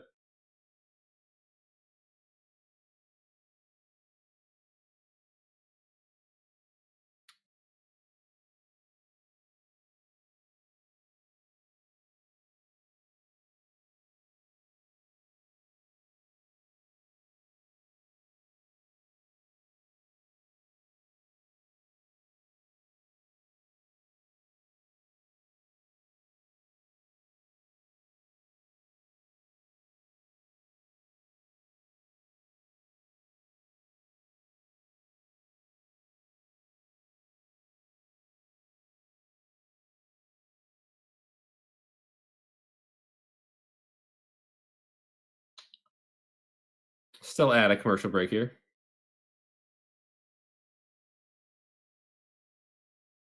Thank you, Steven, for the kind words. Yep. Definitely a bland game, but trying to keep everyone updated with what's going on. Again, not trying to overreact any plays here. We return here. Let's see what they called it.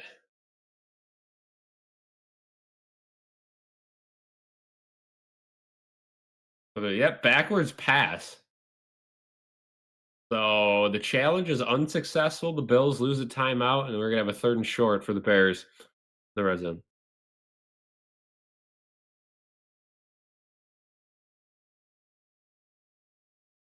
All right, Jennifer. Yeah, preseason's always a rough time for the Bills, especially in the last 5 years because this offense, this defense. I mean, you got your core players. You don't want to get them injured, so a lot of backups play. A lot of the times, the worst regular season teams are the best preseason teams, unless you're the Ravens. They're always good in the preseason. 3rd and 4. It's going to be a handoff up the middle, wide open hole, and touchdown.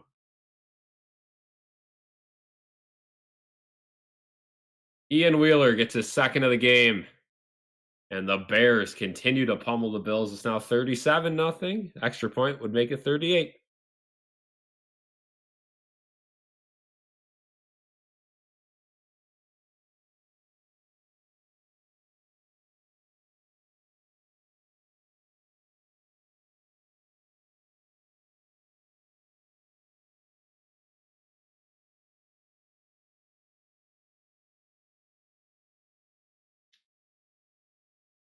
We are going to get Don on stream for the last little bit. We're going to actually record second half of the podcast during the end of this game so we can put something on the end of the Sabres interview. I am going to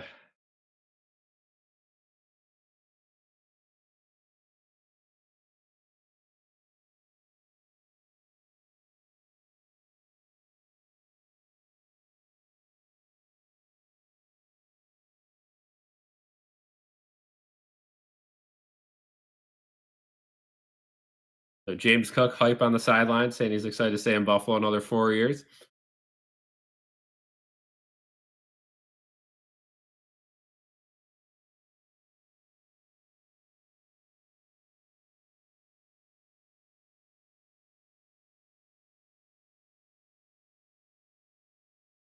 We'll try to get Don in here real quick.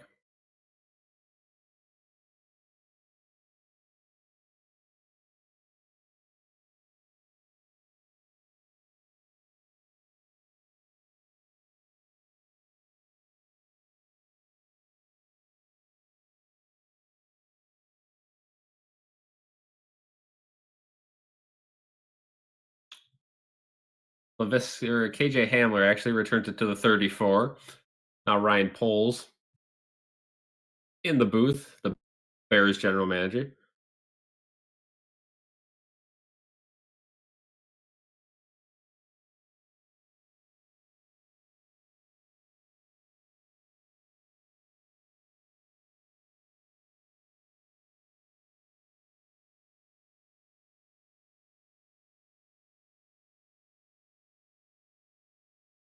First play, Frank Gore Jr. gets it after the fumble, and that's going to be a 10-yard run, probably a first down.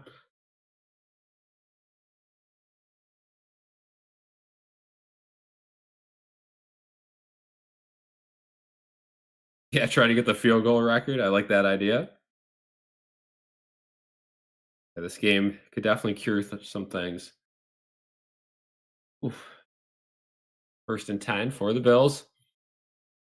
Shane Buechele in at quarterback now. It's going to be a throw out wide and a nice move for a first down.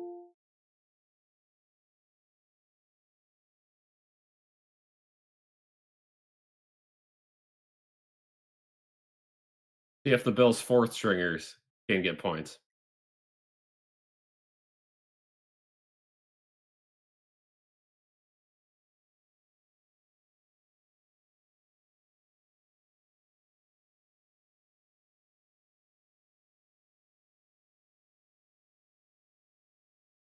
First and 10 again, back-to-back first downs for the Bills. So now they'll have 1st and 10 from the 46. It's going to be a end around there and out of bounds at around the 40.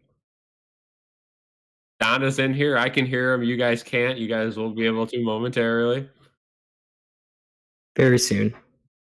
You guys are going to get a little sneak peek of the podcast for those of you on here, but don't worry, we have extra content in the podcast that will not be this.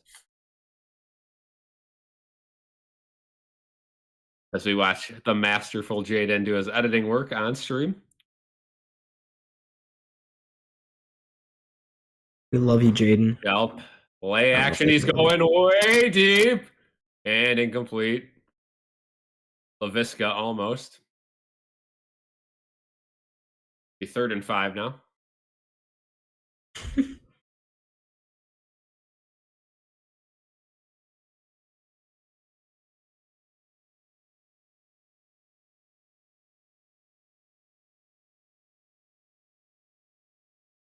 Feel so bad for Greg Olson. He should be on that top broadcasting team, not Tom Brady. 3rd and 5 for the Bills offense.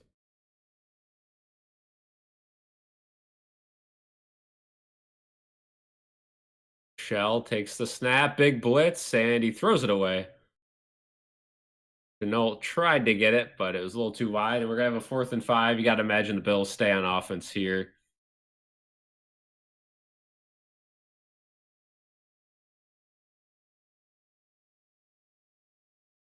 Oh boy, Don Steven says you better have your jersey ready. Look, that's it's gonna be kind of Have to hang on real quick. Have to switch my mic port here. Now I can hear Don. There we go. That's why I thought you were just ignoring me. You just weren't acknowledging my existence. I was waiting for you to get on the screen to change my mic. And we have a 4th down play that's incomplete, so have a turnover on downs. I guess we will we'll get right into the podcast here, though. Don, if you want to take it away and introduce the segment, we'll get into it. Yeah, I mean, what is Jaden recording this right now? Is that how it's working? Let's see. Yeah, well, how do we want to? I guess. As he comes. Let's see. Because I don't think I can record. Oh yeah, Jaden, do you want to let me message him real quick? Let's see.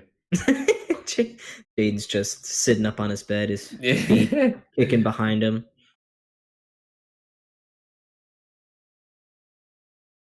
Worst case scenario, we could have just get clipped, but because folks, Steven wants you to know that he became a member today. Oh, nice, lovely. Greg Olson's okay, but not my Steven. first choice in the broadcast booth. I thought Greg Olson, he's all right. He definitely, the last couple of years has gotten better as he's gone on. Victor says, "Good evening, Don." Thank you. It's nice to see all of you guys again, all the regulars back in the chat. Obviously, Cal was making a big push to do all these Bills games. Push. Not me. This one's my bad. Yeah. Yeah, especially for this game. It's not. It doesn't seem like it's working out that well. Another 1st down for the Bears, marching right down. Okay, so Jaden said he's just trying to crop it. Okay. So he will let us know when he'll start recording, and then we can do the second half of the podcast. A little bit of a teaser for those of you still joined in here on a blowout Sunday night, late night on the East Coast. Yeah, it's 11 o'clock. The context of this is that I don't know, Cal, if you told the chat already. We recorded the first part of this week's podcast earlier today with a special guest. I'm not going to say it yet. Everyone can. May or may not be Josh Allen. May or may not be Rasmus Dahlin. I don't want to. Could be. Maybe. Potentially. Yeah. But we had a guest on earlier today. They were available. Obviously, they weren't going to be available at 11 o'clock on Sunday night. But so we recorded that earlier. Wanted to watch this Bills game, get some takeaways, and then talk about it. And obviously, we have a lot to talk about, i.e. the defenses. Very bad. Oh, very Jaden bad. said good to go. Good to go. Oh, we're good? I guess we can. I guess we'll just go ahead. I guess we could just start it. Okay. Let's see if I could just start right off. Let's see. Hang on one sec. Well, we can start whenever. If as long as Jaden sends me this, just puts it in the Google Drive, I can do whatever I gotta, unless he wants that. All right, it's recording, so we're good to go. All right, I'll let you take it away. Okay, all right. Folks, welcome back to the second part of this podcast. It's 11:07 now, Sunday night. We're watching the end of this Bills-Bears preseason Week 2 game. It's not been going well for the Buffalo Bills. It's been a complete and total disaster on all three phases of this game. They almost had a punt blocked, I think, earlier in the night. Yep. The defense has looked horrendous. We'll get into that a little bit more in a few. Held to dry by his offensive line. It was just a terrible performance. This is the worst preseason performance I've seen under Sean McDermott, and there's been some bad ones. But Yeah. before I let Cal jump in here, I just got to say, it's the preseason, folks. This happens. It's not great to watch, especially when it's on a primetime audience, national audience. But it's preseason. It doesn't indicate strictly what's going to happen moving forward for this team. Cal? Yeah, exactly. Again, no real starters played today. Josh Allen didn't play. Anyone who's remotely concerned about this game needs to relax a little bit. It is what it is. But of course, I mean, again, we got, as we're recording this, 3 minutes to go in this game. It is 38-0, and the Bears will probably score by the end of this podcast. They're at like the 10-yard line. It's not a good look. And again, towards the end of this game, it's backups on backups, and their backups are simply better than our backups. But the good news is they had a joint practice on Friday before this game, and everyone, Bears reporters, Bills reporters, neutral reporters, said that the Bills absolutely dominated at all three facets of the game. The offense, the defense, and the special teams just absolutely dominated. And physicality-wise, absolutely dominated as well. The Bears had a joint practice with the Dolphins the previous week, and it was a 180. The Bears completely dominated the physical game on the Dolphins. So a team that dominated a week prior did not look good in practice against the Bills. So again, you have a rough game, but you avoided a lot of major injuries. Hancock got injured, a shoulder injury. Hopefully that's nothing serious. Other than that, no major injuries. That's a win for me. I don't care what it says on the scoreboard. Look, yeah, that's a win, but I think, Cal, we need to have a discussion about the state of the Bills safety group. Yes. It's not looking good right now. Taylor Rapp did not play tonight. He's going to be one of the starters. But one player that I've been severely disappointed. He's been injured. He hasn't really practiced, and it showed up tonight. He looked awful on that first drive of the game. Got burned for a terrible touchdown against. Completely messed up his assignment. He has not been anywhere close to what the Bills were expecting, what the fan base has been expecting. Cole Bishop desperately needs to turn things around. Absolutely. And again, McDermott really didn't make me feel good about Cole Bishop when he basically said, look, how can I start a guy when he doesn't get enough reps, right? He hasn't had those reps. He's been injured almost every single week of his NFL career. And, you know, when he's got in there, he has some promising moments, but there's not enough consistency. So, yes, is there concern at the safety spot? Absolutely. I think that's, you know, your weakest position alongside wide receiver, which we'll talk about Elijah Moore a little later, had some drops. But yeah, the safety spot, Damar Hamlin, again, doesn't seem to really have it in this preseason. I'm always going to be rooting for Damar Hamlin, but it's really not looking good in this preseason. Again, like you mentioned, Taylor Rapp's hurt. We know what Taylor Rapp's going to give you, right? He's not an all-star safety by any means, but he's going to have some big plays there. He's going to have some boneheaded plays where he spears his own teammate, right? You take the good and the bad with Taylor Rapp, and you know he's not an all-pro safety, but he also can have big plays like that interception against the Ravens in the divisional game last year, as it looks like 2-minute warning. Bears are going to kneel this one out. So this game will end 38-0. Could have been worse, though, as they're at the 4-yard line. Let's switch over to the receiver position. Josh Palmer didn't really get involved today. Like you mentioned, though, backup offensive line was not the greatest either. Quarterbacks were not putting the ball in the right spots. But talking about the receiver position, no one's really standing out. Of course, Keon Coleman not playing in this game. Shakir being held out until week 1. Are you concerned about that as much as the safety position, or close to it, or are you a little more relaxed on that spot? I'd say I'm more relaxed. Game. I've watched parts of this game. I was out at dinner. I watched a little bit of it. The defense just looks so bad. They look awful. The same problems that were with this unit looks like it looks like they've continued into this preseason. Can't get off the field on third downs. Passing defense, horrible. Joe Andreessen, look, Buffalo Joe, I love him. Great story. Did not have a good game tonight. He's looked brutal. Got burned so many times over the middle. Him and Darius Strong, they looked lost out there, Cal. And that was in the first half. I didn't really watch the second half after things got out of hand. But no, the defense, by far, I'm more concerned with them over anything on the offense. I know the offensive line is going to be good. The starters weren't in tonight. These are the backups. Wide receivers, Khalil Shakir, I know enough of him to make me feel okay with the slot position. Josh Palmer has looked good in training camp and some flashes in the first preseason game. That's okay. Keon Coleman, I think, is going to have a nice breakout year, 600, 700 yards. So it's not even close in terms of my concern levels. Yeah, I think tonight proved that if anyone on this defense gets injured from the starting position, the Bills are in some serious trouble, especially if it's in the secondary.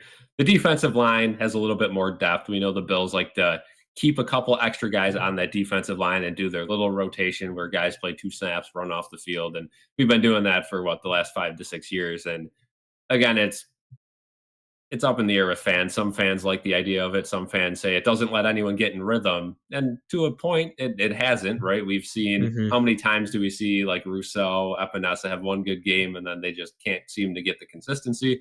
Maybe it's because of the rotation, but it also limits injuries, which you're going to have to do with Joey Bosa. So take the good with the bad.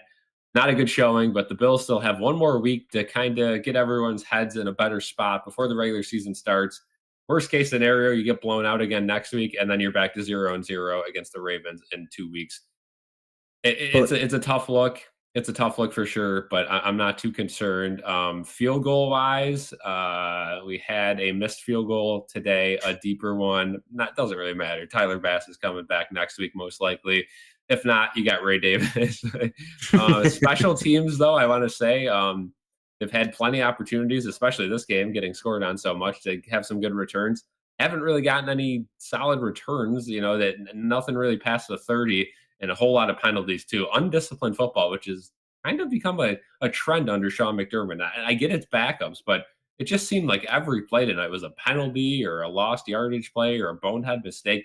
This was just, like they said at halftime, very, the fundamentals were not there. It was an atrocious game from the Bills from head to toe.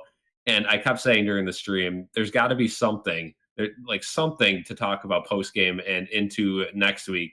Some positive. 38-0. I'm not seeing any positives. Can we think of any positives with this team? Shavers maybe had a nice back shoulder catch. Frank Gore Jr. looked solid, but then he fumbled. So that countered everything he's done so far this preseason. What's the positives? Nothing. There's not much to draw from when you lose 38-0 on a national in front of a national audience. Look, it's I don't know. It's tough. This game is over, but the season certainly isn't. So we still got that, folks. We still have that. But yeah, Cal, it was a completely terrible, terrible game. And I know Sean McDermott doesn't put too much value into these preseason matches, but he better be absolutely whipping the boys in the locker room right now, just giving them a full tongue lashing. Like, this was embarrassing. It doesn't matter if it's preseason, regular season. You should always. All right. And tonight, seriously, just wasn't nowhere close to that. It was like, that was the worst performance I've seen from the Bills, probably since that Bills-Colts game at home a few years ago. Don't remind me of that yet. Pretty close. It seems like every preseason there's a game similar to this, though, right? Like you had that Steelers game, you had the Bears game last year, where nothing is going well, and they cut to the starters on the sidelines and they're falling asleep, and it's just not a good look at all. There's zero energy there, and maybe it was because they had the joint practice and all the emotions were let out then, and this game was basically meaningless, right? I think if you ask any Bills player, they're going to say the joint practice where they're doing things behind closed doors is much more important than a preseason game where they're going out there and running halfback dive, wide receiver slants, Tampa to cover 3. Like, there's no stunts, there's no special plays. They're not giving anything up. Whereas in a practice, maybe you're doing a little more trickery, a little more of an offense or defensive scheme that you're going to show in the regular season. So I guess you could add that. But I mean, in basic football, 38-0 against a Bears team, with no disrespect, but even the Bears starters this year, they have some weak spots where the Bills second teamers should have been able to at least match them, and they just didn't come close. The total stats: 76 rush yards, 104 pass yards, 180 total yards. Meanwhile, the Bears had 528 total yards. It's just an absolute blowout. And again, if this was a regular season game, this would be an hour and a half long podcast of us going back and forth. Neither of us really care. I mean, it is what it is, but it's preseason, man. It's right. It is what it is. And we'll leave it at that, right? Move on. And as long as this doesn't happen again next week, it literally means nothing. Yeah, so the Bills will go on to Tampa Bay next week, close out the preseason, and then 3 weeks from now, it's week 1, Sunday Night Football. Bills hosting the Baltimore Ravens. Week 1 game, it's going to be 35-10 again for the Ravens. Hopefully that doesn't happen. I expect there to be better fight. It's preseason ball. Like you said, the Bills always have one of these sort of preseason blowout losses every year, so it's not over. The sky's not falling down, folks. But Cal, I think that's going to be it here for this podcast, this episode 13. Yep, I'm gonna lucky number 13, Cal. That's there it is, lucky number 13. I'm gonna grab some sleep because I don't want to check the Instagram DMs right now. I know there's going to be a lot of overreactions there, as always, and just advice to Bills fans: pretend this game didn't happen, and let's roll. Exactly. But anyways, folks, Cal, I don't know how because whoever's listening or watching the podcast right now, we're recording this at the same time as a live stream. Make sure to like and subscribe. Getting close to 3,000 subscribers, folks. Make sure to do that as well. Maybe we've already passed that point by the time this podcast comes out at some point Monday. But the point is, like and subscribe. Check out the YouTube. Follow the Instagram. Join the Discord. All of those links are on the screen and in the description below. I was Don. This was Cal. This is episode 13 of Buffalo Talk Center. We will see you next week. Peace out. And that'll be the end of the podcast. Live stream wrap it up now. Jaden will end the live stream momentarily, and then we will be able to end this call. So, thank you guys for joining the live stream. Have a good night, everyone in the chat. I'd read out names, but I know a lot of people probably already left. So the stream will end when Jaden ends it. Now you get to join me in the deathly stare until it ends. Just hey, Jaden.